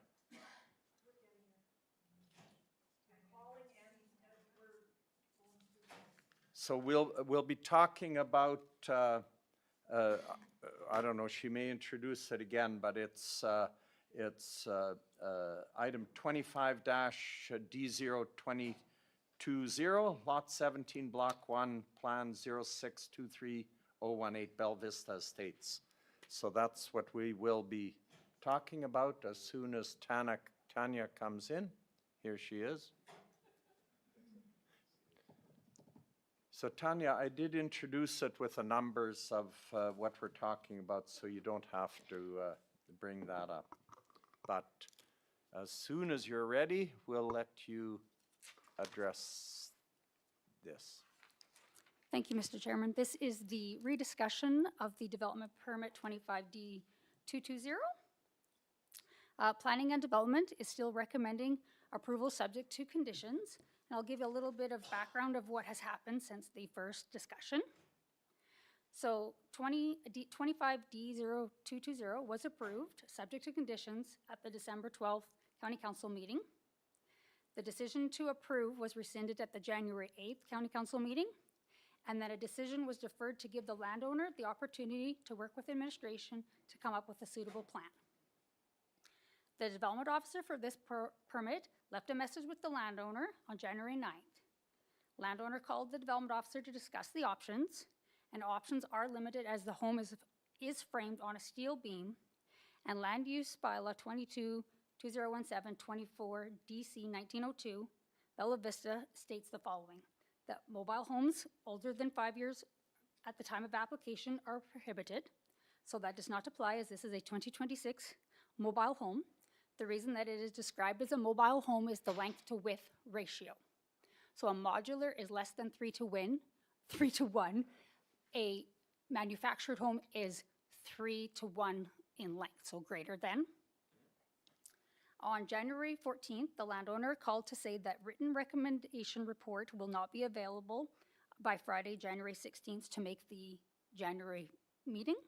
Verbal recommendations was a concrete piles, however, that is not permitted within the architectural controls of Bella Vista. The landowner is willing to review the options, however, the land use bylaw limits the options to blocking. It is determined that the deadline for the January 23rd could not be met, and then we deferred to February 12th. January 23rd, a verbal update was provided to County Council that we would not be able to meet that deadline. Administration received the code requirements for blocking for manufactured homes as additional information from Senior Building and Fire Safety Codes Officer Paul Shepard with Superior Safety Codes, so that's our contract agency. January 24th, the landowner received the letter from the manufacturer, Jandal Homes, regarding the recognition of blocking as a code-compliant foundation method for modular homes under CSA standard Z240, 10.1 to 19, which is included in the package. The landowner provides the letter to the development officer for reference. Additional information, vacancy rates for Bella Vista. So vacant lots, currently there's 15 lots undeveloped within the subdivision out of 45 parcels of land, or 33%. Modular or mobile homes, there's 4 or 8.9%. Current stick-built homes under 1,200 square feet is 5 or 11%. You'll see from the map, the vacant are the purple crosshatched. The orange are the modular or mobiles, of which 3 of them are actually either on screw piles or blocking. Only 1 has a basement. And the green ones are the properties that are stick-built but under the 1,200 square foot. So the original submission for this particular property is a 2026 manufactured home with a length to width 20 by 64, 1,280 square feet. Again, the direct control for Bella Vista states that any land was subject to the approval of council. That is why it's a county council meeting, not a municipal planning commission meeting. Direct control is to provide direct control of the part of Lac-Saint-Anne County Council for development where deemed necessary. Look at the existing and future land use of neighboring properties, the suitability of the site for the proposed use, the provision of municipal or on-site services such as water and sewer, access to the subject property, and any considerations which are unique to the proposed development. Council may decide other requirements as deemed necessary having regard to the nature of the proposed development. Bella Vista is a direct control and is to facilitate land uses within the southeast of 956-1 that are compatible with a country residential lifestyle that includes high-quality development features that require further regulation than typical county residential subdivisions.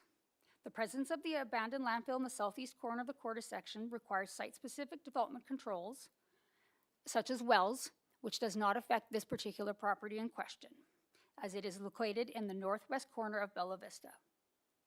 The structure listed on the application meets the use definition of a mobile home, as it's constructed on a heavy transport chassis that allows for permanent or temporary attachment of a hitch and wheel assembly to enable the relocation of the dwelling. Maybe a single wide or 2 parts, comprise a dwelling features of minimum roof pitch, minimum overhang, minimum length to width, and be no older than 20 years. Then it can be referred to as a manufactured home. As it is a discretionary use, with direct control, it is presented to County Council. It does meet the minimum floor area of 1,000 square feet because it is 1,280.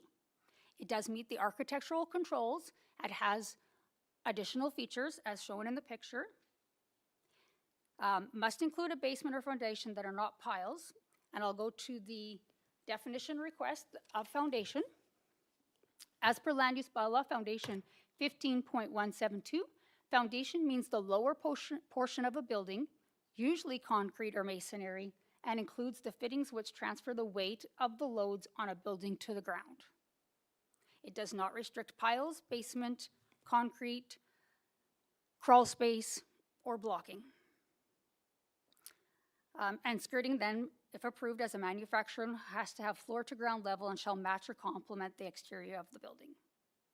As this proposed permit and structure does meet the land use bylaw, again, we have recommended approval subject to conditions. Thank you very much, Tanya. Questions through to Tanya? Barry? You mentioned that you weren't allowed to do screw piles. Is that correct? Did I hear you right? Yeah, so the bylaw for direct control must include a basement or foundation that are not piles. So blocking's not piles.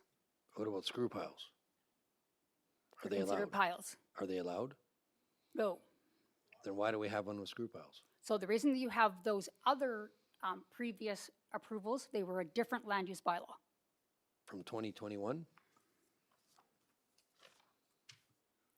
So we did a chart up of all the houses and what structures have approvals under what bylaw that they would be under.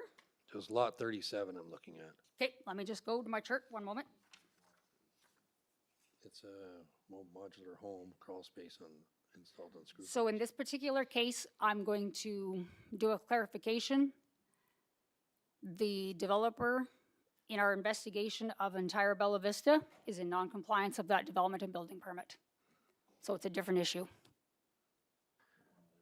It was Okay. approved as a basement. Okay. And we already have one on wood blocks in the area too, right? Number 16? Yes, number 16 was under bylaw number 42002 and the area structure plan, so the original development for this subdivision. Okay, Mike? So how come there's 4 houses under 1,000 square feet in here? Like, this is a real hornet's nest, the way this has been done. You know, every lot's getting a special permit, seems like, so my phone's already ringing. Yeah. Did you have an answer for that? I do, I just need to find the, Cause I think there's 2 or 3 like that are just garages with like a living suite upstairs, and it's like we threw out all our architectural controls and just kinda let them have at it.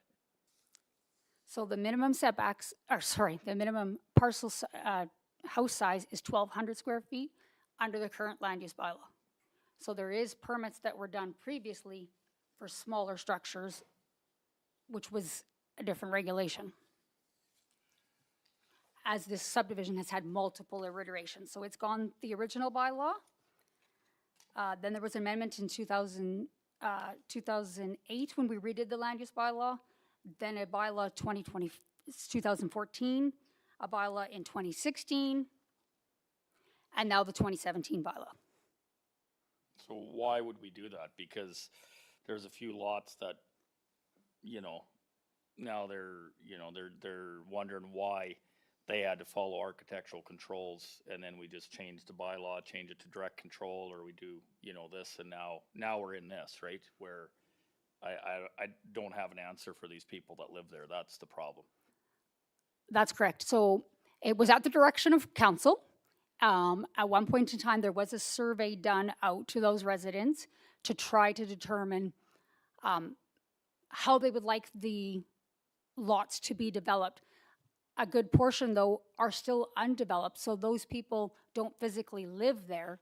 They would respond of, they would like a wide variety of uses so that at a later date that they could create their parcel the way that they see fit.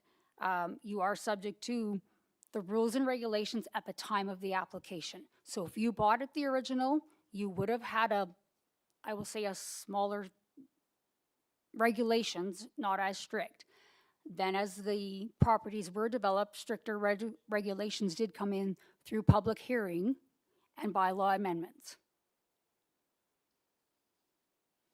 Okay, Bo? Yeah, going back to the foundations, why is a screw pile not allowed in this particular subdivision and on this particular lot? That was the direction of council when we did the bylaw amendment for direct control, that they did not want. What was the reasoning behind it? Can you let us know again? Unfortunately, Councillor Kanish, I do not have a direct answer of why they determined they did not want screw piles in that particular subdivision. To me, screw piles would be the ideal solution for a modular or a mobile. So to me, putting it on blocks is kind of still temporary-ish, The restriction in it is it has to have a cable going down to the ground, staked into the ground with an anchor, which means nothing. But a screw pile is an efficient means of supporting a structure such as that. It's probably the most beneficial means of supporting that structure.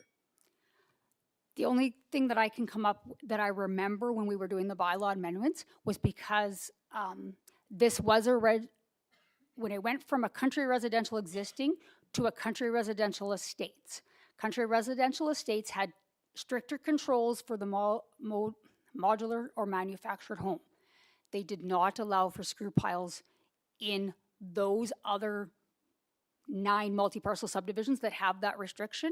And then when it carried forward, when we did the direct control, that section for Bella Vista was left in because it copied from the country residential estates.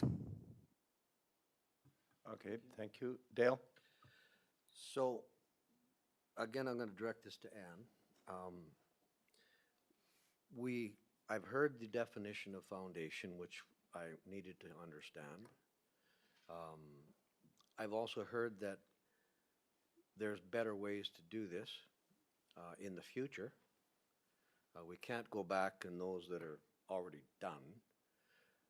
I believe that we're faced with the current situation today, whether to allow this one with the blocks, or if maybe the owners had preferred to do screw piles, and we said no. I agree with Councillor Knish about the fact that screw piles are probably the more better way to go. Knowing all that, we have a couple situations: an immediate decision, a future change to a definition in the land use bylaw when we look at that. So I'm not exactly sure which angle we should take today. I think a question might be to ask the owners if they're in preference of the blocks, or would they look to the future and maybe put screw piles down? That would be what I would ask. I guess, Tanya, did you ask about that? Did you talk about screw piles, or you just said it's not allowed? So because it's not allowed, Yeah. it's against the bylaw, then that would be an automatic recommendation of a refusal. Yeah. Because it doesn't comply. So unless the land use bylaw is amended, we have to go with the application at the time of the bylaw that is in place. Can we overrule that? It's discretionary use as well. Yeah, but is piles a discretionary use? I'm not sure we can. It's a direct control. So it's direct control, so we could overrule it and allow it. Correct. Council has the okay. care and control. That was If just you my want to do that, you can Yeah. do that. Just be aware that regardless of the decision that is made, everyone has the right to appeal a permit, Yeah. whether it was approved or refused. Yeah, of course. Yeah. Yeah, okay. So just further to what Dale said, yes, I think this has drug out quite a bit already, and I do believe this council believes in allowing development to happen quickly, and I would encourage council to come up with a decision today. And I know it's council's decision to make, but I believe in holding with what I think our belief is in this council is we should come up with a decision today. Mike? Yeah, I think the rest of the residents in Bella Vista, their biggest concern is not the wood blocking or the screw piles. It's the architectural controls. When they bought it, they built a fancy house, and then we changed it halfway through, and now we got 3-4 house trailers. We got little shacks with living residents up top. That's their concern, right? So this is gonna come back to the appeal board more than likely anyway. So is my understanding from some of the residents. Thank you, through the chair, and I do agree with the chair that we should be making council should be making a decision, but in the larger scheme of things and hearing Tanya kind of talk about this happened, this bylaw, this amendment. It's again what I say all the time, piecemeal. We have to look at the land use bylaw in holistic. I was happy to hear that at least a survey went out to the residents, but I keep telling everybody that we will be looking at the land use bylaw this year because we have to make sure that, to Mike's point, those controls are in place if they're needed. So we'll get on that. Okay, I will, just because of the discussion, could I just ask the landowners, are you at all interested in a screw pile? Sure. Sure? Okay.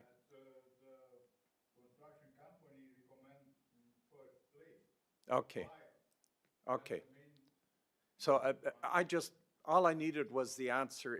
If you're in favor of it, you know, it might be that we could make a motion of approval that allows you to go either wood blocking or screw pile, whatever your preference is. Might be one of our options. I would just actually quantify that as either. That's what I said. Yeah, I know, but you said, I would actually prefer it be screw piles, knowing the future. And that's what I Yeah. would suggest. Yeah, either way, I think we give them the option. He said he'd prefer the screw pile and we can, whatever. Okay, so any further discussion on this? If not, I would ask someone to make a motion. Dale, okay? I would make a motion that we contact the landowners and we, how would we say this? We're outside of in the discretionary opinion of council, we would approve this with screw piles, And not with wood? not with wood. Is that, are you okay with that? I'm okay. If you're okay with the bylaw, I don't mind. Okay. All right. Okay, so let's just go back to the motion we have here. We can piggyback on that. Sorry, just a second. I've got to find it again. Oh, there it is, if I could read it.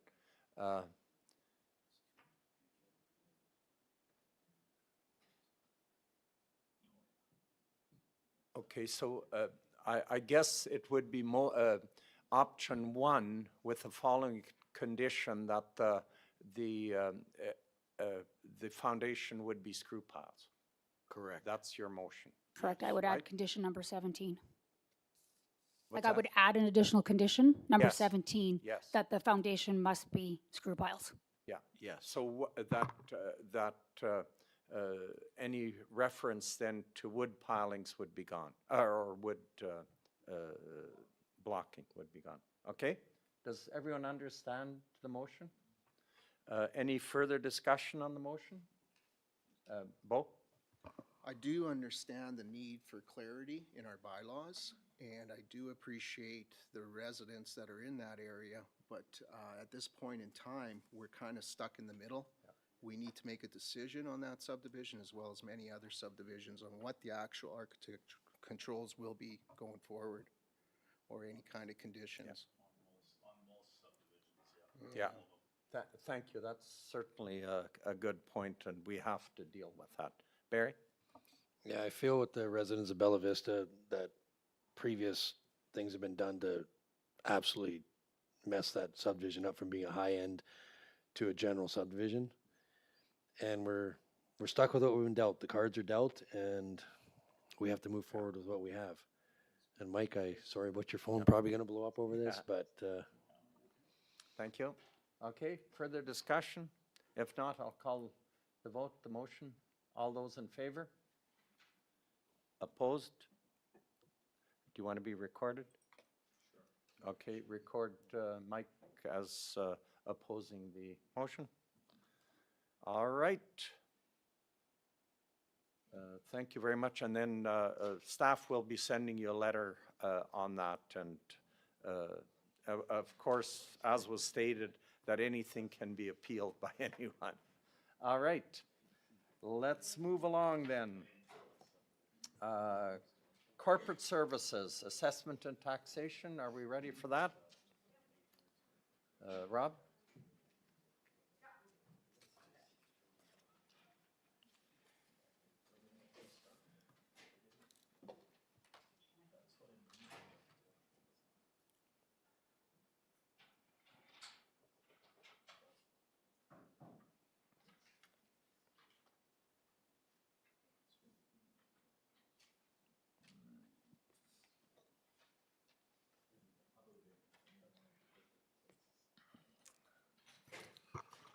Good morning, Reeve and councillors. I have 3 items for you today. All 3 resolve around the request for penalty cancellations of penalties that were applied according to the bylaws.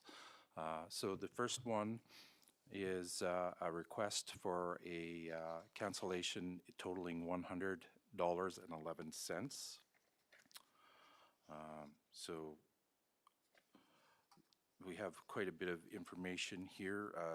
Do you wish me to read further into it, or? Okay, does everyone understand? Has A everyone quick read summary. So these folks have owned property here for some time, and they are asking that the council consider their previous history of being paid on time in this request. The amount of penalties were July 1st of 24 for $23.39. The second penalty of $25.50 was applied on January 1st of 2025, and then there was another penalty of July 1st, 2025 for $51.22. Since that time, the property has brought their account to zero, and in fact, the matter is they currently have a credit on the account, so they've paid up entirely, and whatnot. So they're asking, as I said, that you consider their previous positive history of paying their taxes in this amount, and How come there was 3 late penalties added to this? Like, I thought it was only once a year, or was it some? no, as per bylaw, penalties are applied on any outstanding balance on July 1st of every year, as well as on January 1st of every year. So in this case, 2024 taxes were outstanding. They got the July 1st, then January 1st, and then, of course, the July 1st again. And since that time, they have paid. So they were technically outstanding for 16 months, essentially. So the full taxes was outstanding, or just the penalty? No, the full taxes were outstanding. Oh, So- the full taxes were outstanding Yes. for 18 months? Yes, so this is a farm quarter, so the amount of taxes on a yearly basis is very small. I don't have the number here, but I believe it was that they would qualify for the minimum tax or very close to it. And as a result, that's why the penalties are so low, but 2024 taxes were outstanding. 2025 taxes were not paid by June 30th of last year. They have now been since paid. So I don't know that 18 months outstanding is accurate, but definitely 12 months outstanding would be accurate. Okay. Any further questions on that? Okay, anyone willing to make a motion? Barry? I'd like to make a motion that we deny the reimbursement of $100.11. They were delinquent for at least 12 months, So according to option our. one? Yes. Okay. Any discussion on option one? All those in favor? Oh, sorry. The county council denied the request to cancel penalties in the amount of $100.11. Yeah. Well, you're probably on a different motion. You must be on a different motion. That's the right one, Rob, Yes. yeah? County Option council. 1 to deny. No, that, approves the request to cancel penalties. So you made option one of, yeah. Option one. All right. Okay, just to be clear, that's the motion to cancel, deny the request to cancel. Would you Yeah. like to read my screen first? I don't know where you're at. I'm on that one, and I pulled it right off. Well, I have no idea. That's the one we're going by, and it's the same as mine, so I don't know where you're at. Can I jump in? Just, we'll try harder because it's almost like a double negative. It isn't quite, but it sounds kind of confusing, in my opinion. You know what I mean? Like to deny the request, or I get what you're trying to say, but the way it reads, maybe we'll try moving forward to put it a little bit clearer. That was my exact point. Yeah, I don't know, it's pretty clear, but I agree with a double negative, but I don't know how else you can do it. But if you can do it different, I'm fine with that too. Okay, all those in favor? Opposed? If any, no, none. Carried unanimously. All Option right, one. next one. So, a moment, please. Option one. Okay. So we are now on to the second one. This is concerning roll number 5402194002. And these folks are a continuation. They originally applied to council on, that was debated in November 27th of 2025, at which point in time this motion was deferred until such time as we had our policy in place revolving around the penalty cancellation policy. So this one was originally heard in November. The amount is $343.60. So since that point in time, the property owners have paid all outstanding taxes, so they are currently sitting at a zero balance on their tax account.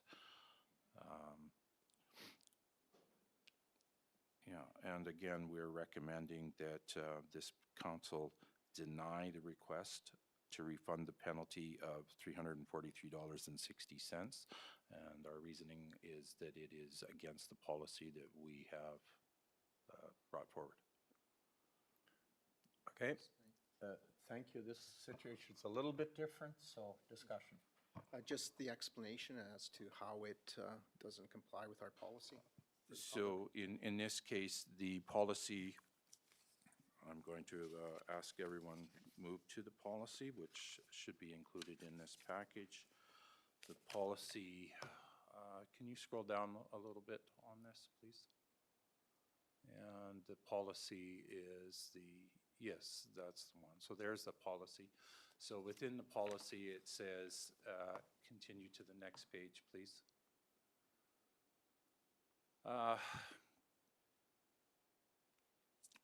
Where does it say it on here? It does say that errors by others are not outside council's control. Oh, is it at the top? My bad. Sorry. It's just at the top there on property owner evidence. Yeah, so they have to confirm that they made payment prior to June 30th. So they have to provide proof if they did. As discussed before with council, like they can, if they make a payment online on June 30th and can do a screenshot of that proving that, we will cancel penalties. But the screenshot they have provided, the payment is showing that they made it. Yes. If you also scroll down, it does say at the very bottom, non-permissible tax relief categories. So again,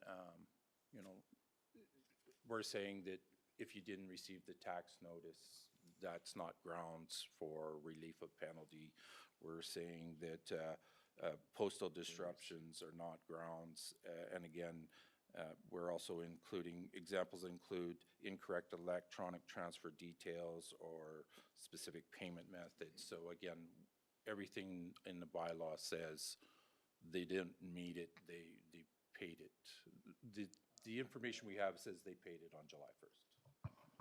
Thank you for that clarification. Maybe that'll help others that are considering. Okay, so my comment on it is just, you know, the question here is a person that states they did it on the 30th, but the documentation shows it was the 1st. So was that an error by the institution, or did he actually do it on the 1st? I guess that is the challenge. So that's just what we have to consider, and that's up to council to decide. Dale? Okay, all right, so what I was going to say was the fact that, you know, did this happen? Is there proof? Did that happen? Is there proof? You know, we have documents saying that it came on the 1st. We have also heard that sometimes banking, you can do it on the same day, depending what time it is. It comes in the next day. We've changed the policy to deal with that. So the question is, do we go backwards? And that's the bigger question, right? We changed the policy after. This was well prior before. So I'm unclear here. Our policy was always, if you could prove it was paid before midnight on June 30th, we waived the penalty, right? So it's, I think it's just one of those. It's unfortunate that he doesn't have a screenshot of him paying it midnight before the 30th, but. Yes, never get add to that is, it's always been our practice to ensure that if somebody has paid and it can prove to us they've paid by June 30th or December 31st, we do everything in our power to make sure those penalties are canceled.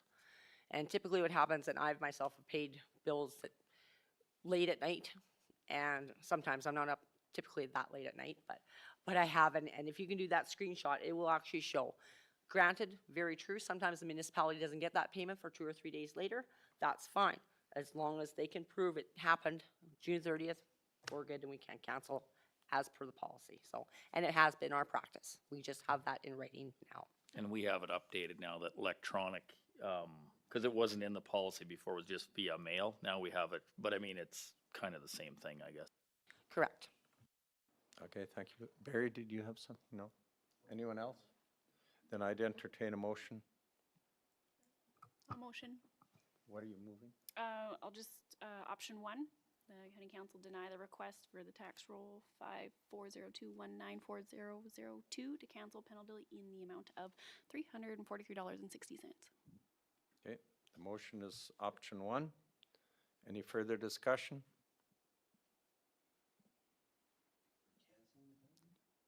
We deny the request to cancel the penalty. Okay, all those in favor? Opposed? I'm going to go opposed. All right, thank you. Next one, Rob. The final one that we have dealing with today is tax roll 5401224001. This is similar to the last one. The people in question presented previous or prior to the approval of the tax relief policy. These folks are slightly different in that they actually made a presentation to council in person, as well as the deliberation that council made.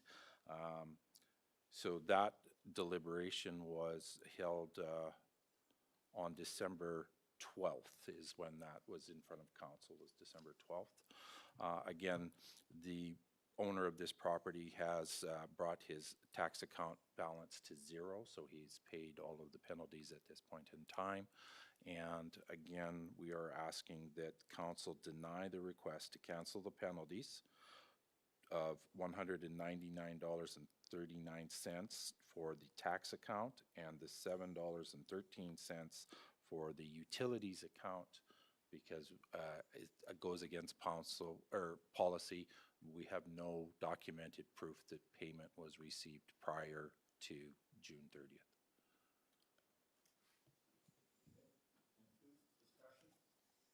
Discussion? Motion then? Ed? Which one? Motion 1 to deny. Okay, motion 1 to deny the request to council. Any further discussion on the motion? If not, all those in favor? Opposed? Carried.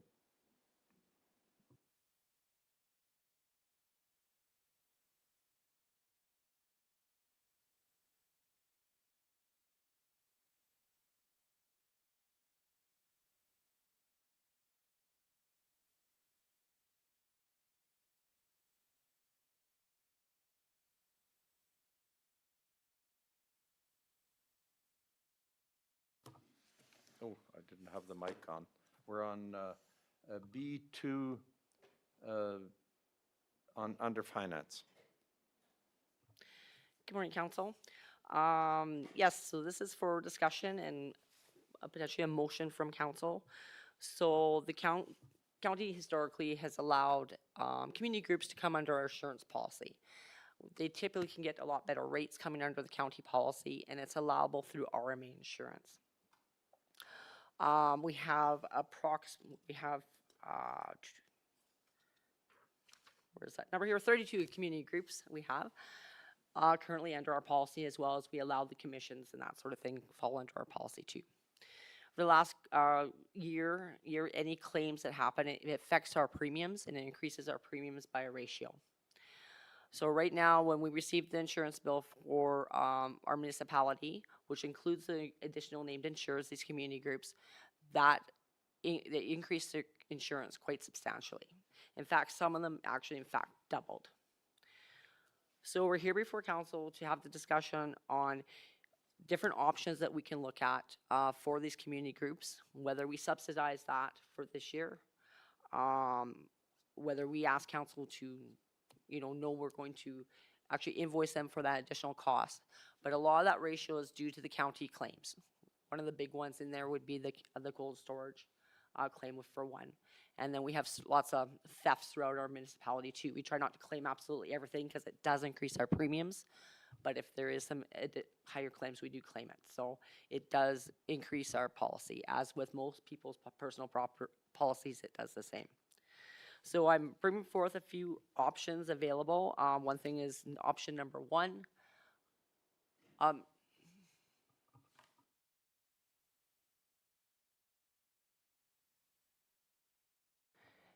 Can we go down to the next? This item has been,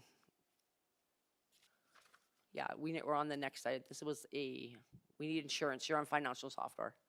Sorry, I just noticed that. B2. B1 was canceled. It was pulled from the meeting. Thank you. Okay. So basically, we've calculated the difference to be about $21,000 with additional costs for insurance that will be affecting the additional named insured on the community group side only. So we're looking at a couple options for council to consider. One is council approved covering the $21,000 under our 2026 operating budget because we understand it rises from county claims. Number 2, that we invoice the additional named insureds as per what we received for the November 1st schedule. Number 3, council can consider doing a 50% change and possibly give notice to the community groups that we will no longer allow them under our policy. Option 5, that county council approve covering the $21,000 premiums and to be funded under the operating budget, and for the direct administration to develop a policy in relation to additional named insureds to develop best practices with increases to premiums like this. Bo? Just curious, how many claims are actually claimed by the community groups versus the county's claims? It's quite minimal. They do have the odd one, but it is quite low. For example, Coyote Hall had a break-in or vandalization there. Was that a part of a claim that we're paying for now in the future with our rate increases? I'd have to look and see exactly, was there, yeah, no, there was nothing. So this year, do we have any claims from the community? No, not so far. And just, that 21,000, is that our total premium increase or just for community halls? That's just, so a total, overall increase for the municipality, the total bill was $73,000 higher More. than last year. Oh, that'll, Of that, $20,000, 991 is for the for community community halls, groups. okay. So, Dale? yeah, just to clarify that, so the $20,000 increase to the community portion of the fund, of the insurance, isn't just an actual increase, it's not based on claims, It's based on claims, it's based on claims. yes. It's based on But we claims had from no the claims. municipality, because they are pooled within our insurance pool. It's one. Okay, so what we do, if there's a claim that comes from the county, it will in turn affect them. Exactly, that's So the it- problem. so it doesn't matter, just because the big claim for the Lisburn shop, it just upped everything. It's a percentage. Exactly. Okay, Dale and then Barry. Do any of these 32 communities contribute Contribute as a, to the whole overall policy? yes, they Yeah. pay, so we They receive pay the their bill, share. we invoice them out straight Okay. across the board. Yep, thank you. Barry? Have they calculated what the savings are to these groups versus going independently? I did that a few years ago. I haven't done that recently, but it was quite substantial. In lots of cases, like some of them, like honest to God, it has probably been 10 years since I've taken a look at that.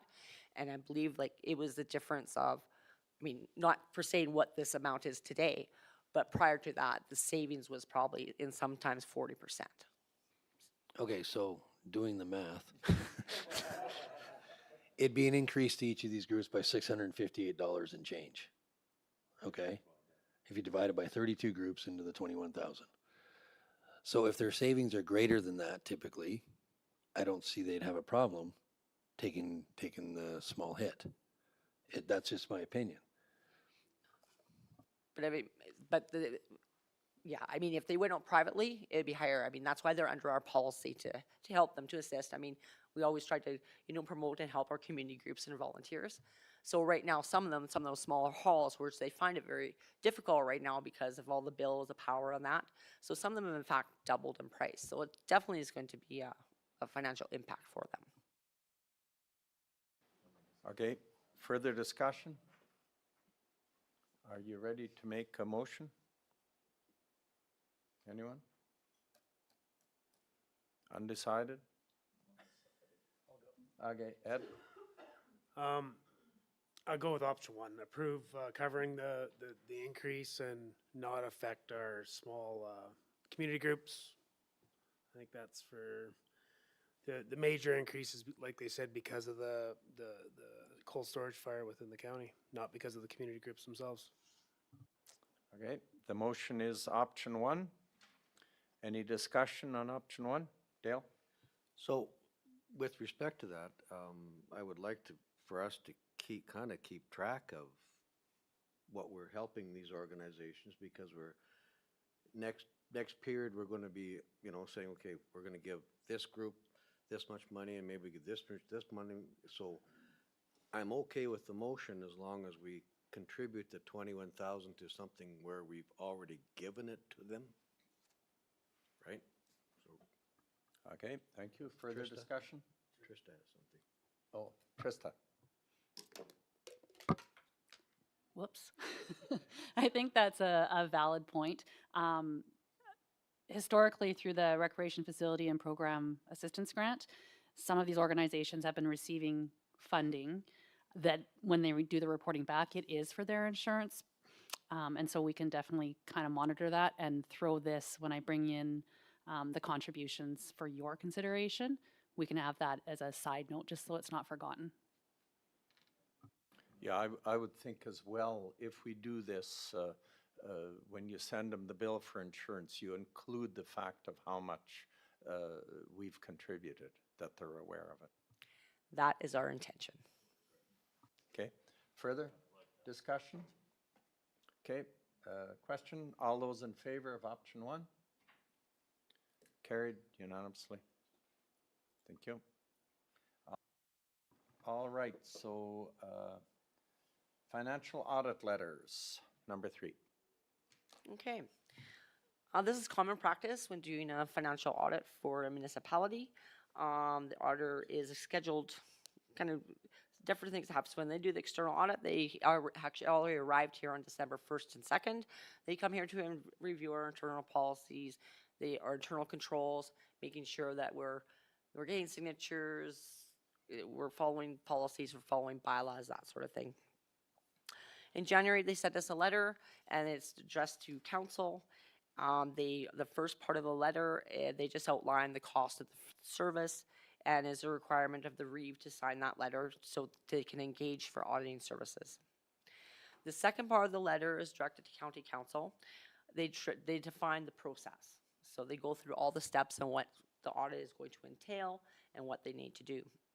A part of the requirement of the audit, and we can scroll down to the last page of this actually whole agenda item, please. If you don't mind. So on the letter, the original letter needs to be signed prior to the auditor arrives as well too. So this is the second part of this. Council I'd request the council. This is a mandatory thing that the council has to respond to. So they want us to say, is there any audit concerns? So it's best practice that they designate one person, namely probably the REIV, to make contact with the auditor and say whether they want any type of things looked at, if they have concerns, or if they have no concerns.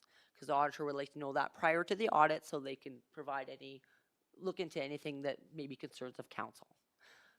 Can I comment on that? I think our council would like to meet with the auditors as a whole council and be able to talk to them prior to the audit and then discuss what other information we may want to receive.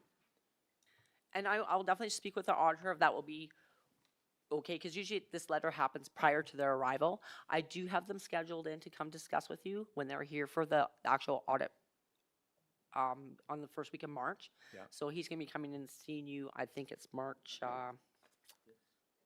Yes. Yeah, so So I will talk to him and see at that point. would that be the point that we ask if there are other concerns we have?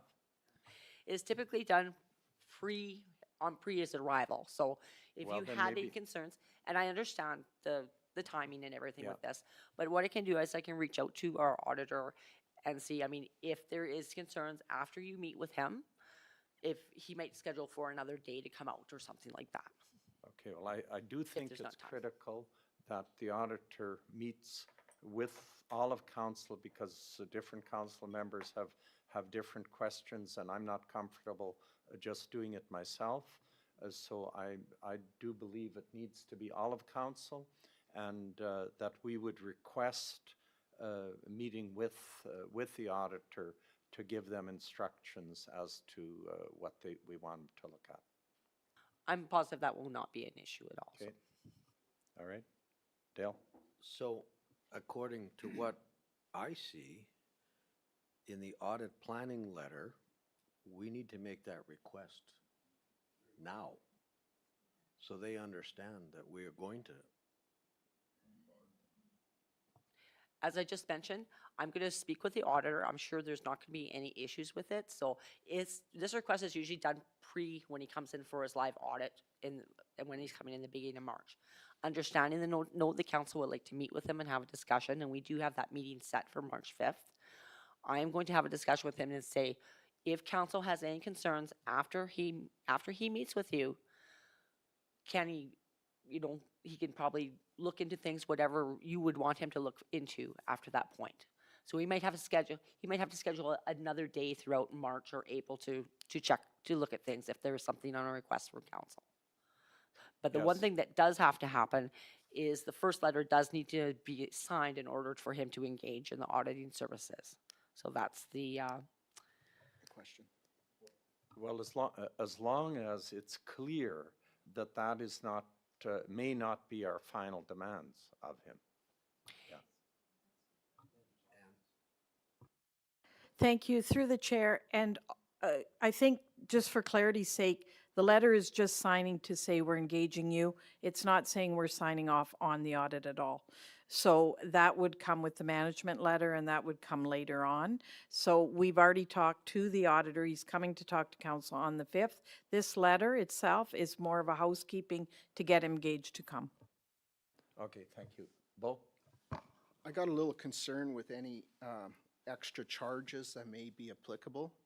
If we can get some sort of schedule of fees from him at that meeting on March 5th as to the different levels of his audit performances, that would be greatly appreciated at that point in time. And Yeah. are we committed to this auditor if we decide that his fees are out of line? We have approved him appointed him as the auditor for the 2025 fiscal year, 2026 year, and 2027. So, for 3 years. Does that include over and beyond the normal audit process? That includes the audit process itself. So that would include any kind of auditing that we require. It has to be done by this firm? If you wanted to, so if you wanted to do extra work over and above audit service, there will be probably a cost to that. I understand there's a cost, but do we have an option of using a different auditor at that point? For I guess we forensic could look audit, into- for instance. That's entirely up to council, and, I mean, if that's your, So we're not locked into this auditor. he is doing our financial audits right now. I mean, you could potentially rescind the motion, I guess. And Through the chair and to Councillor Knish, I believe what you're asking is, we've locked in with him, and certainly it can be rescinded for 3 years, but I think what you're asking is if there's any additional auditing services above and beyond, we are not bound to him. He's just for the regular auditing. Yeah. okay, thank you for that. So then, council, we're okay with signing that first letter so they can start their work, and then on March 5th, we'll have the opportunity to interview the auditor as a council. Go ahead, Carly. Yeah, so we might have to just change the option and recommendation, because I'm seeing in the recommendation that request to council no later than February 27th. So we can change that no later than March 5th. And like I said, I will talk to the auditor and confirm that will be sufficient. So I'm sure it will be, so. So we'll just do an amendment to that. Okay. Thank you. So I have a question that we don't know is going to be asked, may come up with an answer that requires more time. Now we have a timeline of April 30th to be completed for the MGA. We're talking March 2nd to the 6th or the 5th, we're meeting with them. The possibility of creating more work to find it could be quite high. Would that push us over the due date? Carly? Dependent upon your request, it absolutely could. We've never had to extend our audit, but I believe there is opportunities to write municipal affairs to request an extension. Thanks, that answers my question. Just a question to maybe alleviate that. Could we have a meeting with the auditor? I see it's 2nd to 6th they're doing the audit. Should we meet with them prior to that day? He is booked solid right now. Until then, did you want to maybe try meeting with him maybe on the first day, maybe on the first day of his arrival? That's sort of what I Yeah, was asking. so I can set that up. So that if there's some other questions, and while he's doing it, they can actually do it, not after the fact and then charge us double for everything. Yeah, I'm not saying he would charge you double, right? No, So, but yeah. if So, he but- has to go back and do some of the same work Yeah. again, in a way, it's gonna cost more money. I think that is a great idea, and Yeah. I'll ask him. I'm sure there'll be So no I- issues with that at all. So maybe, work with them on that and we'll make ourselves available, you know, if it's on the second, then, I don't know the schedule, but what's the second? What day of the week is that? It's a Monday. Monday, yeah, we'll just make it work. Okay. All right, if you could do that, I would, I think council, that's okay with everyone? Yeah. And because send that out on the that'd be calendar. Probably a relatively short meeting and we could do that. Would you guys, will such up in the morning works best for everybody? Would that probably? Okay? Yeah, you'll move that, okay, so that we sign the engagement letter and we'll do, option one with, and Carly will present those changes to him, or requests, I would say. All right? Any discussion? All those in favor of option one? That motion's carried. Thank you. All right, where are we at now? Operating project carry forward. So, item 4. Okay, so this is brought forth at council. I'll kind of explain the situation. This has been back and forth for probably definitely a year on what to do. So the fire department used to have, all the volunteer firefighters had an email through, I think, believe it was Shaw. That system, and there's probably about over 100 volunteer firefighters. That system is crashing as we speak. It's dying. So we're trying to look for opportunities to try and get them set up to be able to access information for training, all that sort of thing, all the fire department members. So one of the options that's been provided to us by our IT is to do a Microsoft email, which is the same as everybody else's email at the municipality, council, and administration, and allow that extra set of security with the 2-factor authentication, that sort of thing. That does come at a very expensive cost. It does come at a cost at, a little over 26,100 actually annually, and that will be not just a one-time fee, that'll be ongoing. We've been back and forth with Trinus on this to try and determine a better way, a better solution. It seems very high. A couple of days ago, they did come back with us with a lower quote. Part of the problem with that quote is it's doing through Microsoft 365, and this is Microsoft's, a lot of their charges with that. So they did come back. Uh-oh, did I bring it?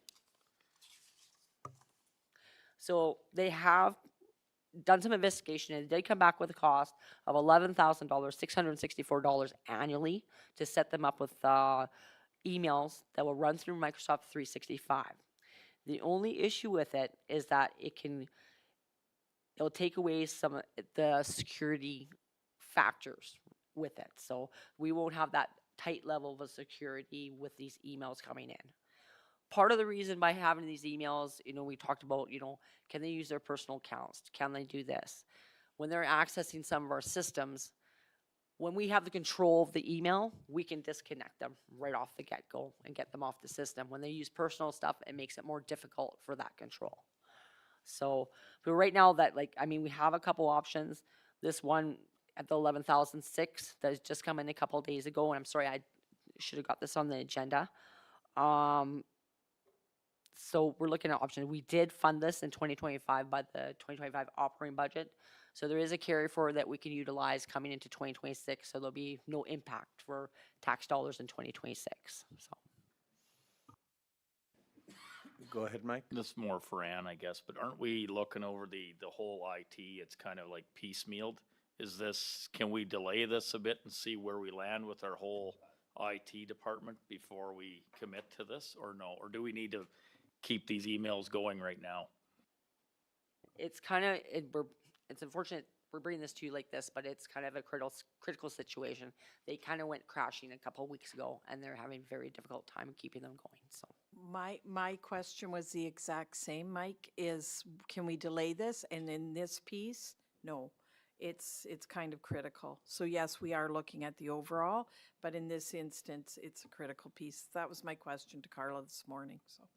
Okay, and then my next question would be, if we commit to this Trias one for 11,000, could we do that as like a temporary bridge until we get our whole IT looked at and then kind of move forward with everything in one conglomerate?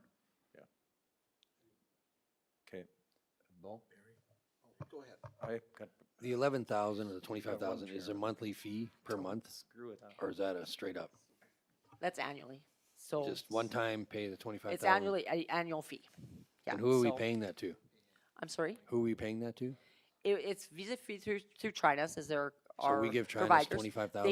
They get it through, Microsoft. It comes through Microsoft. So that's kind of the licensing fee and everything for that, for those licenses. And then we just pay through Trinas as a part of the contract. So, okay. Okay. Bo? You have nothing? Answer the question. So, I guess, if we do this, can we at least make sure that it's a contract we can break after a year or so, rather than a 10-year contract that we're tied into it? I will make sure I'll follow up on that to see how that works. All right, so I need a motion. Barry? I'd make the motion to go with the 11,000 option as for a temporary bridge until we can sort out the rest of our IT. Okay, that's not on the options, but you did suggest that one, so that's a separate one, that we go the 11,000 option with Trinus. Is that right? Correct. Yep. Okay. Okay. Yeah, we'll do option 4 with the Oh, $11,000. option 4. I don't have option 4, Yeah, yeah. it's not on there because Yeah. the quote was just received, but I can get it Could you read it? worded correctly in there so that it's $11,000 and just, So And we it's should only- have on the motion that council approves the carry forward of 25,000. So that's taking last year's budget that we carry that forward, and what's that? Should it be 2 motions or 1? Well, it can be in one motion, and it can, 2 motions? Through the chair, I'll probably defer this to Carla, but my only concern is if we're asking for carry forward of 20,000, and then would you like a separate motion about the 11,000? Because we didn't have time to put this in as motion number 4, but I'm asking you, Carla, what's easier or what's more? Because the 25,000 is, you know what I mean? It's Do we there want? already in the budget. It's already in the budget, yeah. yeah. And I think we should have the motion read that the county approves a portion of the carry forward of the 2025 operating budget to fund the fire services email accounts to the amount of $11,600. How about that? Okay, I'm okay with that. All right. You got that, Cindy? Yep. And that'd be for like just a 1 year, or that's for 12 months? Yes, that's for 12 months. And I'll Okay. make sure we'll add that in there as well too, Cindy, okay? Okay, thank you. Any further discussion on that? If not, all those in favor? Oh. This is, to this you're talking? Oh, okay, all right. So all those in favor? All carried unanimously. All right. Then let's move to.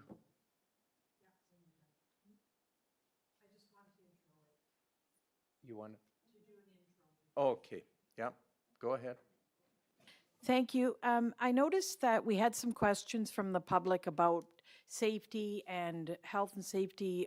So I thought it would be a good opportunity for both council and the public to hear about, from our health and safety person, on what we do and our core audit that we did for the organization. I just thought it would be beneficial, so I'm happy to put it over to Carol and she can take it away. Thank you. Thank you very much. Go ahead, Carol. Good afternoon, Council.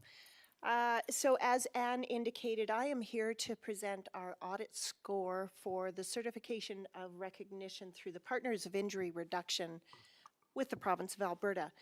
This is something we've been doing since 1992. And part of the reason for being participating rather in this core audit process initially started with our being able to work with the province of Alberta to provide services on a portion of a highway in our northeast area. They required that the county have our core, and so that was the initial reason for starting it.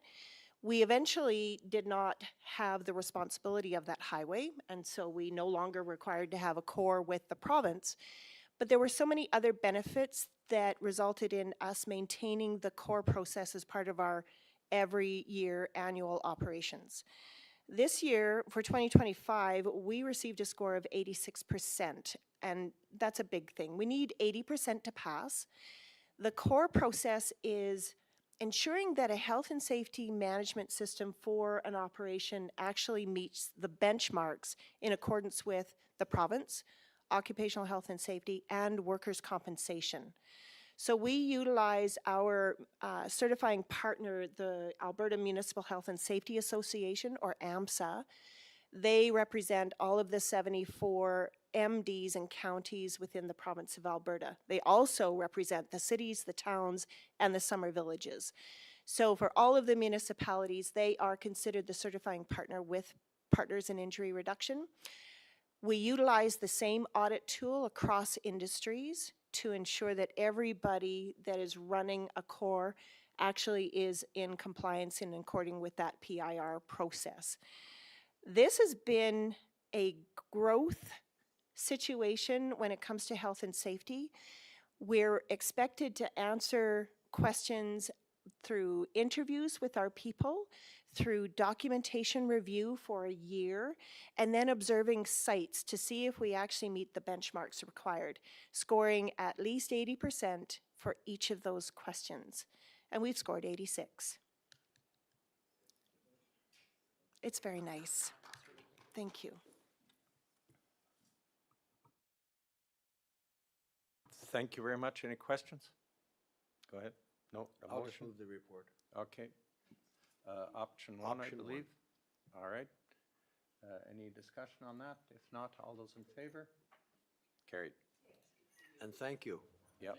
Thank you very much for your good work, Carol. Keep people safe. The bear is starting to growl down at the end. The bear is starting to growl. We're 12:15. We might be able to finish before you have lunch. What do you think? No, oh no. Oh, the water, nah, I think it'll take a while. Okay, what's that? Library? Do the library and then break? Okay, library and then lunch. Okay. Compromise. Okay, library, who's looking after Trista? Are you?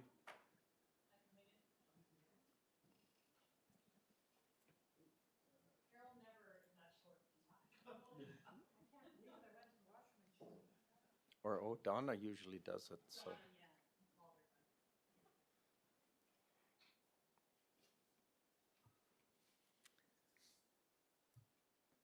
Good to go.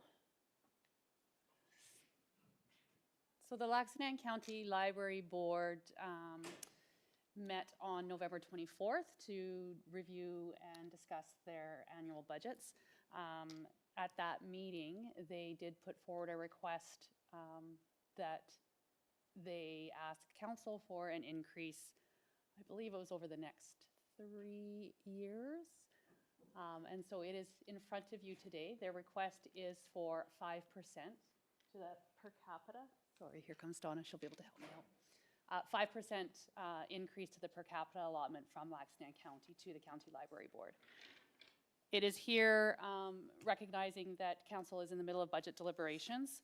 So it is simply here so that council can recognize that the request is in front of you and can consider it when you are doing your budget deliberations. Donna's done a fabulous job of outlining the progression of the allocation from the county over the past several years. Any questions through to Trista or Donna's here now on the library? Yep, go ahead, Mike. I don't know the other end here on the west end, but the east end, have we ever looked at, just consolidating the libraries? Like, cause I'm sure there's one in the elementary school, one in the high school, and then we stuck one in between.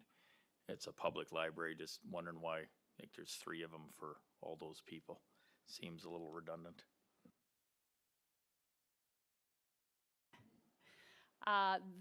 Years ago, there was some discussions on amalgamating.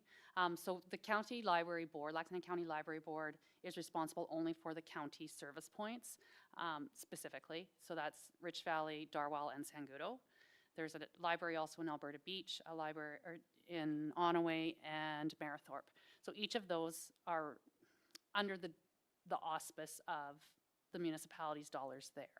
However, the Lac County Library Board, because there are county residents that access those libraries, fund all 6. Does that make sense? Yeah, kind of. Do we have numbers on how many ratepayers go to these libraries? We don't have them today, but they do provide their statistics for an annual report back to the province, so we would be able to pull those for sure. I'm not sure, though, if they'll delineate county to other residents, but we can look to see. Okay, Dale? So, traditionally, looks like we're doing 3% per year as increases. I'm kind of curious why this year is 5%. I can respond to that. They just wanted to see, we're trying to support the service point libraries. If you look further in the document and you look at the budget numbers that they operate within, we were trying to see if there was a way to get some additional dollars to support those 3 libraries in Sangudo, Darwell, and Rich Valley, just to make things more manageable for them, but without reducing the funding to Alberta Beach, Onaway, or Marithorpe. And the thought is, you'll never get it if you don't ask. So. Okay, thank you, Donna. Yep, Bo? I'm just curious whether this is going to be coming up in the future here, Ann, with our services review. So is this a decision we need to make today? Thank you. No, this is just information that we use in our budget deliberations. So no decision today. Ann? Thank you. And through the chair, I do not even know enough about the whole library system, but I do know in my past it's something that is challenging because it's a supportive service, but I do agree, Councillor Knish, that we have to look at it as a service delivery. And to Trista's point, that maybe there is some thought about amalgamation or looking at consolidation. Jill and I sit on the library board, and we were part of this discussion as well. But just, overall, libraries are important, and especially, I know more about the Marithorpe one than the others, but especially at times when the school is closed down, they become a hub for kids to come in there where parents aren't home during the day, and they actually have computer access and programs, and I know other libraries have that as well. And they are a really, really important part, especially for the families that have a little less. And, so I caution against being too hard on them and cutting, because I think they do provide a service that maybe prevents some people doing stuff that we don't want them doing in the neighborhood, but instead are in there and getting proper guidance. So there's some real value there. Dale. So another point that I have too is what you just described is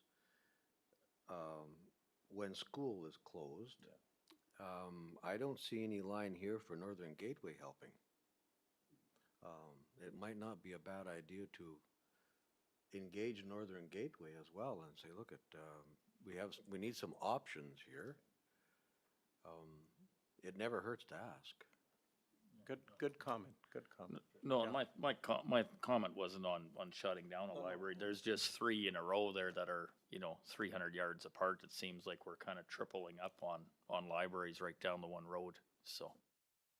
Yeah, Trista? Just for clarification, you're speaking Onaway, right? The high school, elementary, and then the Onaway Library.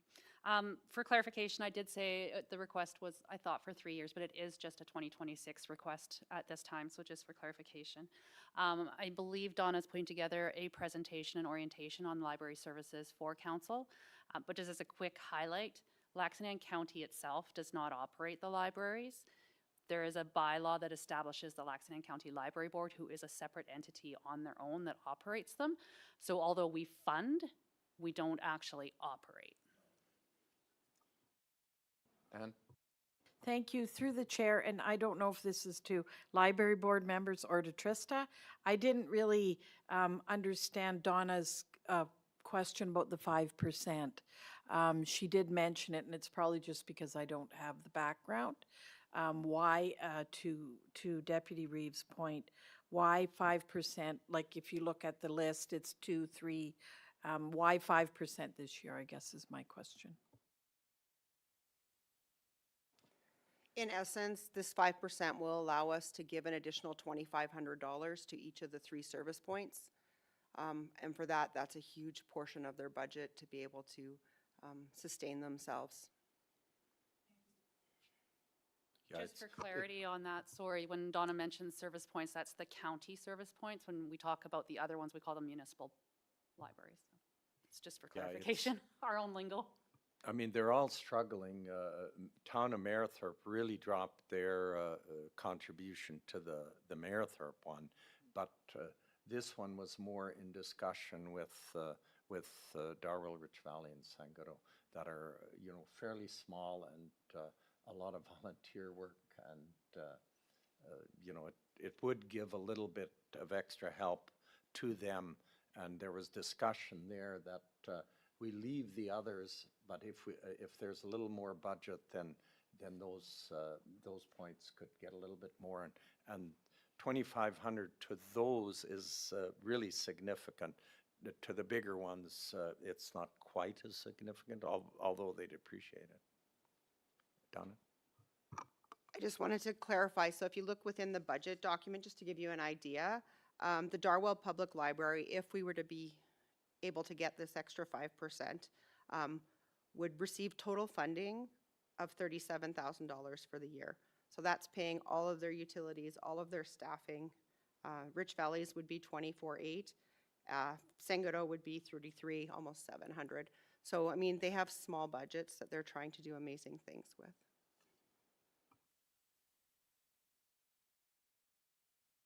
Okay, thank you very much. I think we don't have to make a decision on this one, but if we can make a motion to receive it as information, and then we'll use that in our budget deliberations.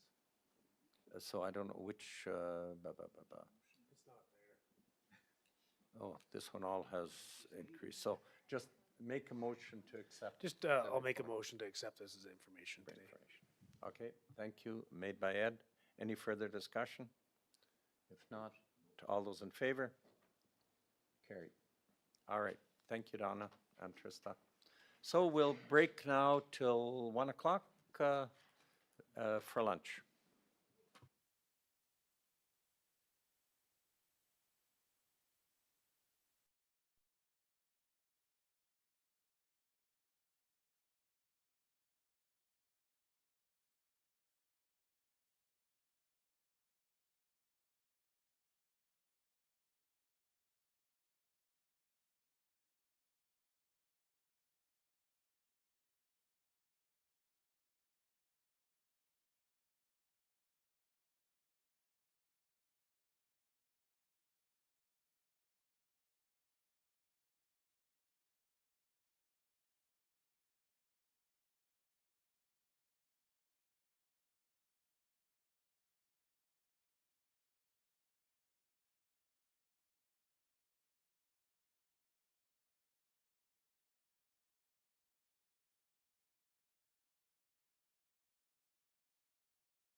How are we doing? Got her? All right. Good afternoon, everyone. We're back online to start our meeting again. We're on item number 11 on our agenda, administration, bylaws and policies, and it's A1. So, Carly, are you dealing with this one? Seeing you're sitting there? I am. All right. Brian couldn't be here today, so I'm going to. Okay, you're off and running. Okay, the first item up for is the council had first reading on this bylaw, I believe January 23rd. This is a water distribution bylaw. It basically is directly related to Wild Water. Wild Water has notified us that their rate is going up, so our bylaw needs to increase as well too. We're bringing this back for second and third reading. I do want to make mention that we have two connected right now.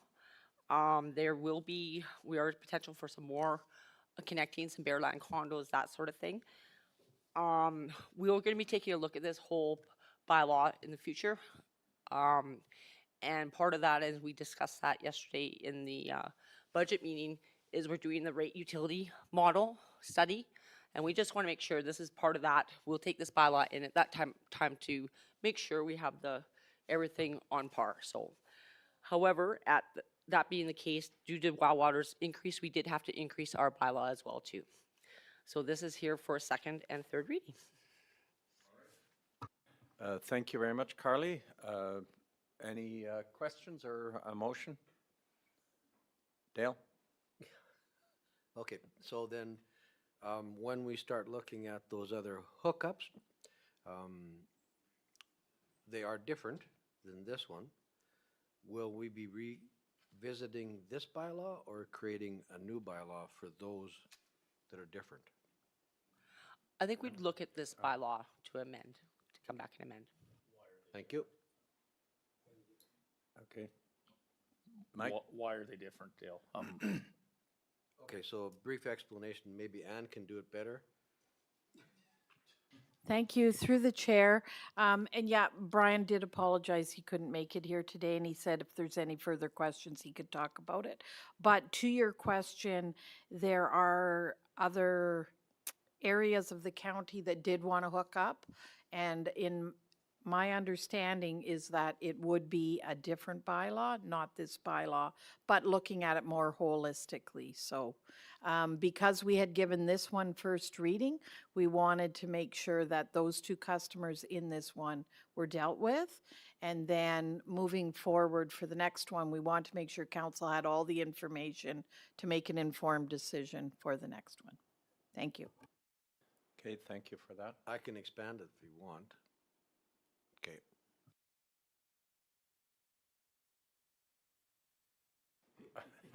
All right, any further discussion? Do we have a motion then? Barry? You don't want to make it? Okay, Dale, what are you making? That we go to option 2 is? Yeah, option 2. Option 2? Okay, and bring back information for third? Is that what you want? I thought we were doing second and third today. Or do you want to make second and third?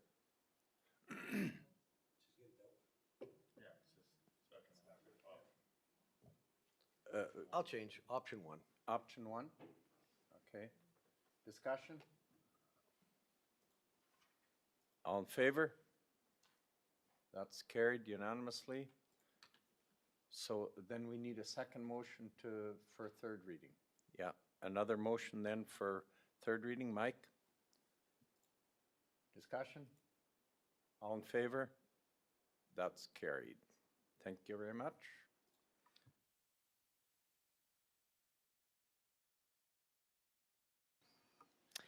Yes, we're bringing forth the bylaw number 0326 for the Sangodo utility rate bylaw. We're looking for council for first reading on this bylaw. Administrator has gone through the 2026 budget and looked at rates. What happened in 2025. The rates were set. We actually end up running a deficit in 2025 on the Sangodo utility. We have several repairs and water breaks happening out there. As utilities need to be self-funding, we looked at increasing the rate for 2026. This will also allow for a bit of money dollars to go into reserves for repairs and that sort of thing. This also affects the water, the sewer, and the curbside pickup in Sangado. So there's 3 components to this. We're looking at a 10% increase for water, a 5% increase for sewer, and 0 increase for solid waste at this time. So we'll be able to get a little bit into reserves, which is good. And a part of this is, again, back to the discussion on yesterday in the budget meeting. We talked about doing the rate utility model, which we know we need to look at in all aspects for utility systems within our municipality. It's important. These utilities, like Sangado, is getting their infrastructure is aging, and so that's why we're having more repairs to water lines. So, but again, it needs to be self-funded, and we feel this will be adequate for the 2026 year, and hopefully we'll have some great details that council can move forward with in 2027. Okay, thank you. Dale? So my question with respect to this, are we going to be doing an asset figure on this particular hamlet as well? So we know that maybe 3 years from now, we have a $200,000 repair bill? Yeah, I believe that will definitely be a part of that plan when we look through the whole asset system, just to make sure. I mean, we're not only looking at roads and fleet, we'll be looking at our water and sewer systems as well too. Okay, and my second question was with respect to this additional, or this new fee is relevant to the operational cost of that utility for Sangado, That's correct. which includes delivery, repair, all that? Okay, and infrastructure. Yes, we are trying to put a little bit into reserves on this for sure, because obviously we know we need that. Yep. Like I said, in 2025, we had to pull, I believe it was about $1,300 from reserves. That was the deficit. It wasn't significant, but it still happened. I know we had planned in 2025 to put more into the reserve fund for future repairs and infrastructure, but it just didn't happen. Okay, Bo? I'm just curious, the solid waste is a 0 increase. And I'm just wondering whether we should have some sort of increase for future budgeting there. We can take a look again at that for second and third reading. Upon our review on the utility system, we felt we were getting the adequate amount of dollars in there for the solid waste component of the Sangado utility. So, Okay, any further questions? Okay, I'll entertain a motion. Yeah, I'll motion to give option 1 to give Option first 1? reading. Okay. Yeah. Give the bylaw first reading. Yes.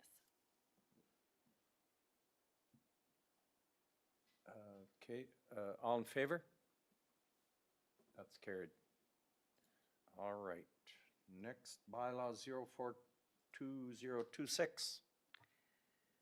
yes, we're bringing forth for first reading bylaws 04/2026 for a solid waste utility bylaw. We're looking for, like I said, first reading. This bylaw looks after, with the transfer stations and everything, they have cards, they can go out to the transfer stations and take their waste there. There is a bit of an increase for this year. 2025 was at $203.71, and we're proposing 2026 for $209.82. Okay, thank you, Carla. Discussion.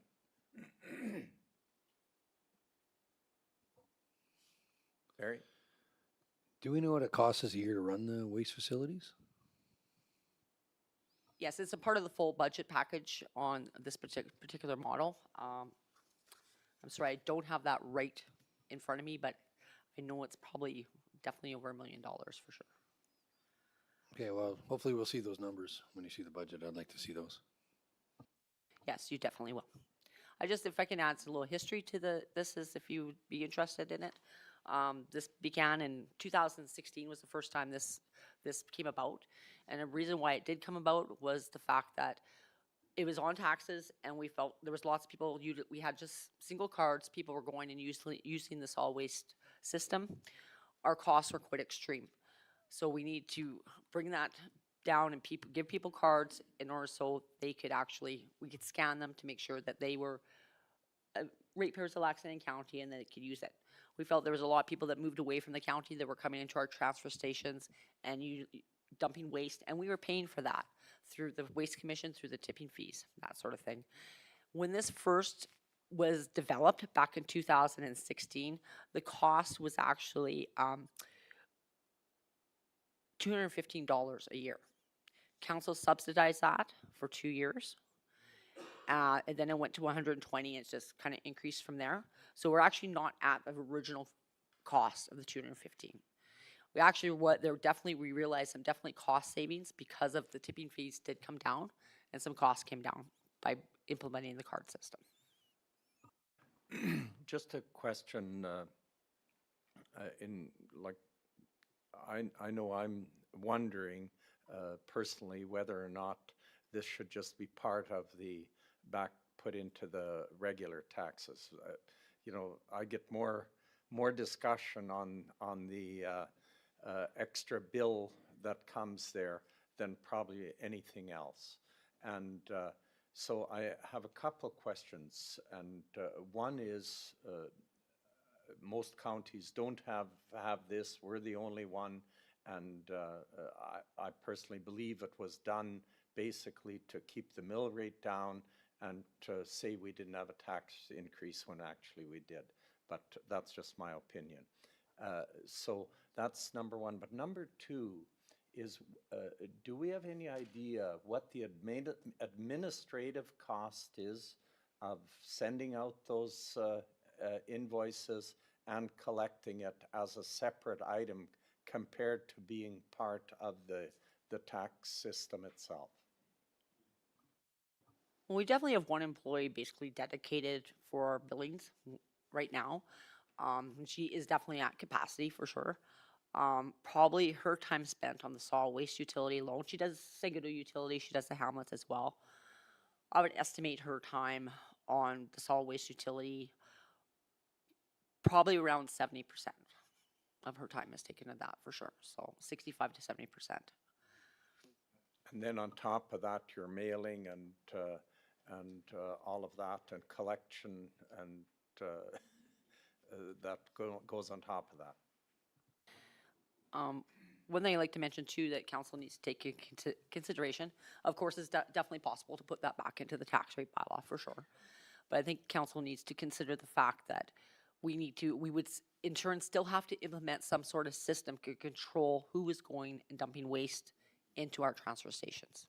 That was the idea of the whole development, to ensure we have the cards in place. So I don't think if we take that out, we need to have some sort of control on that situation. So there would still be, you'd have to work out the logistics on that, on how that would actually work. But I mean, definitely that's an option. But then how do we deal with people from maybe Parkland or Barhead County bringing their waste into our municipality, and in turn the county having to pay for that waste through the tippage fees? Well, I wouldn't change the card system.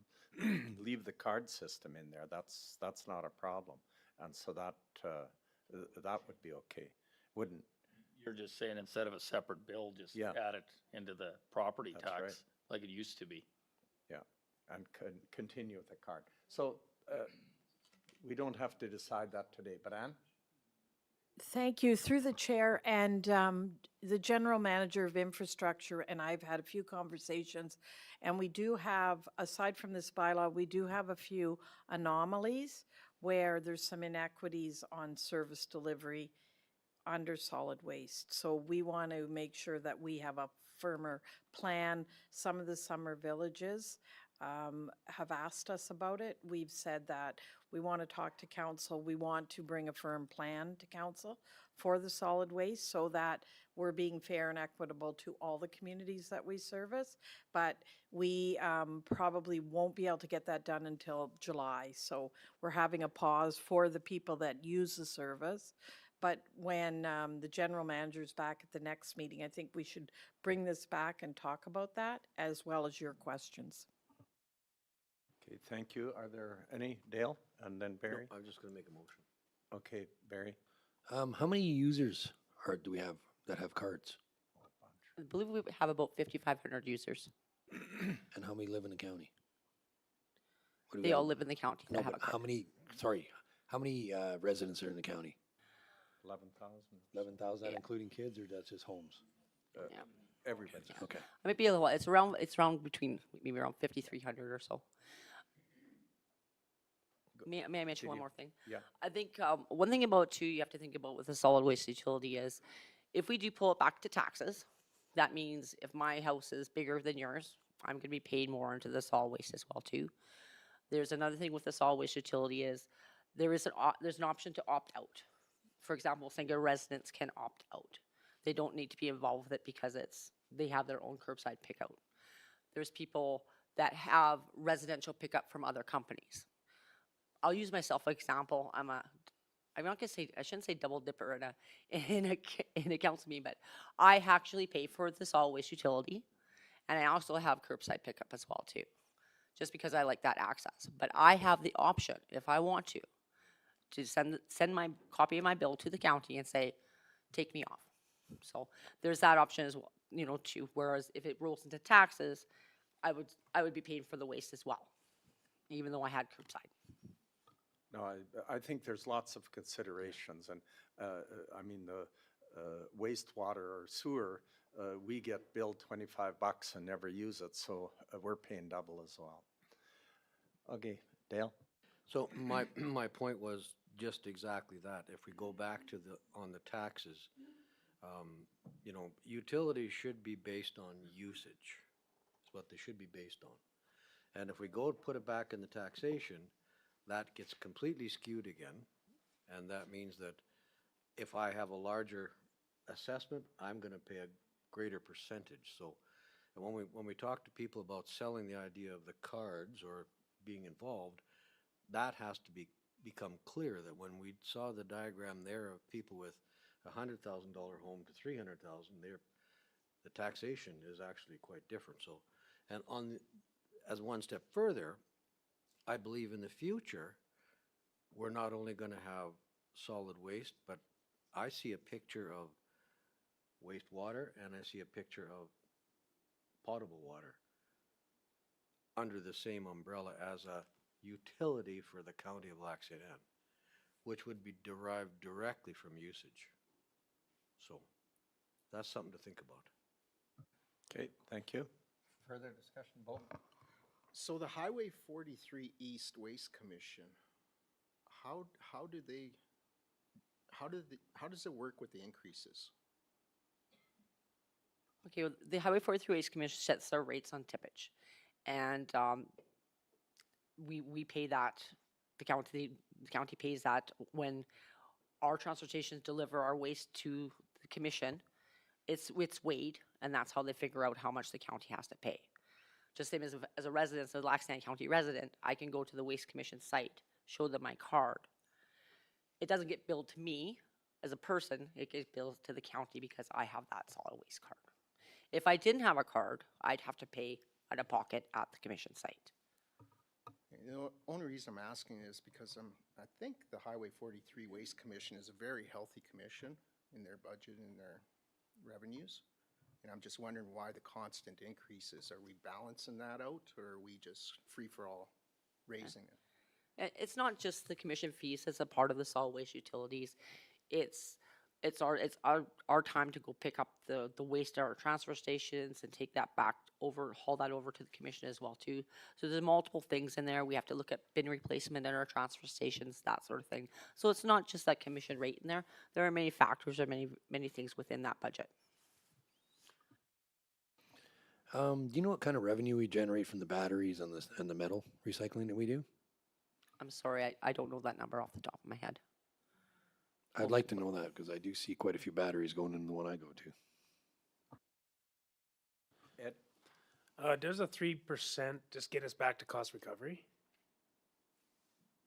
Yeah, it puts a little bit of weight to the reserves. One of the things that's important on the Waste Commission is the cost, of course, of the garbage trucks that we have. I mean, they're not a cheap item, and they use a lot of fuel.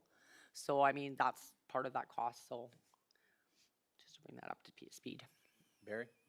So you do know what the cost is to run the waste management for a year? I can definitely get you that number. It's not quite in my head right now, but I can definitely get you that.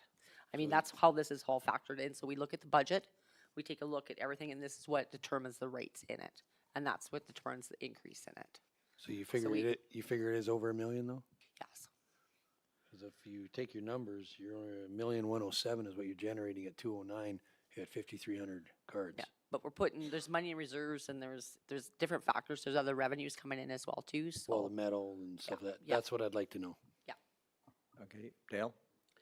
So, to Ann, I think maybe it'd be a good suggestion to talk with Brian and have him do a 101 for council on the Waste Commission. Thank you. On the Waste Commission or on? Waste Commission. Okay. Yeah, all right. Okay, or on solid waste? Just the No, Waste I said Commission? Waste Commission. Yeah, I'm just want to make sure that's what I understand. Okay? Ann? Through the chair, can I just get some clarity? Because we did 101 on commissions, but now you're wanting on the Waste Commission rather than? Yes, Highway 43. All right. I just got one comment to Okay, that. one.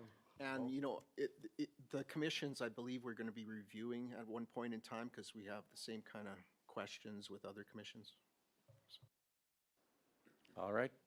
So what's your wish, council? There are some options there, or do we want to defer any decision on this at all? I'll go option 1, Option 1?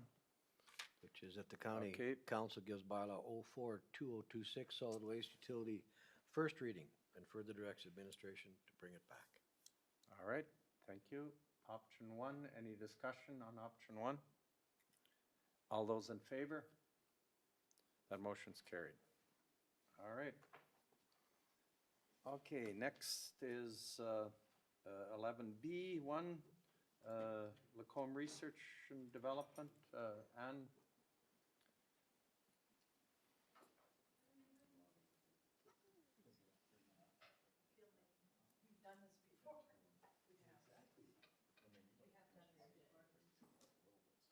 Thank you. Through the chair, we've done this before, but we did it at the governance and priority meeting. So this is to make an official resolution so that we can send it forward to the RMA on the closure of the research center. And I know that the REIB has talked about it and talked about it at a recent Pembina meeting. So if you want to add anything. Or maybe just for the public's sake, we have talked about it here, and I've mentioned the need for lobbying efforts to overturn this decision by the federal government, and I would like to as well see some letters sent out that are in this motion as well. Letters sent out to our MPs and MLAs, and I encourage the public and our councillors to also get hold of their MPs and MLAs to raise this point and hopefully get a change in thinking about research money put into agriculture in this particular case, because it does affect our community quite significantly in terms of being competitive on the world market. So, any further discussion on that? I would make the motion here to the motion that we do what it says in here. Did we have a motion here? Okay, so pass a resolution to send letters to our MPs and MLAs for further action, and additionally move this forward to the February 9th, 2026 meeting of Pembina Zone 3 to assist in our lobbying efforts. Okay, any discussion? All those in favor? Carried. All right. So do we have any items for closed session? No, I didn't think so. So with that, I declare the meeting adjourned. Thank you, everyone.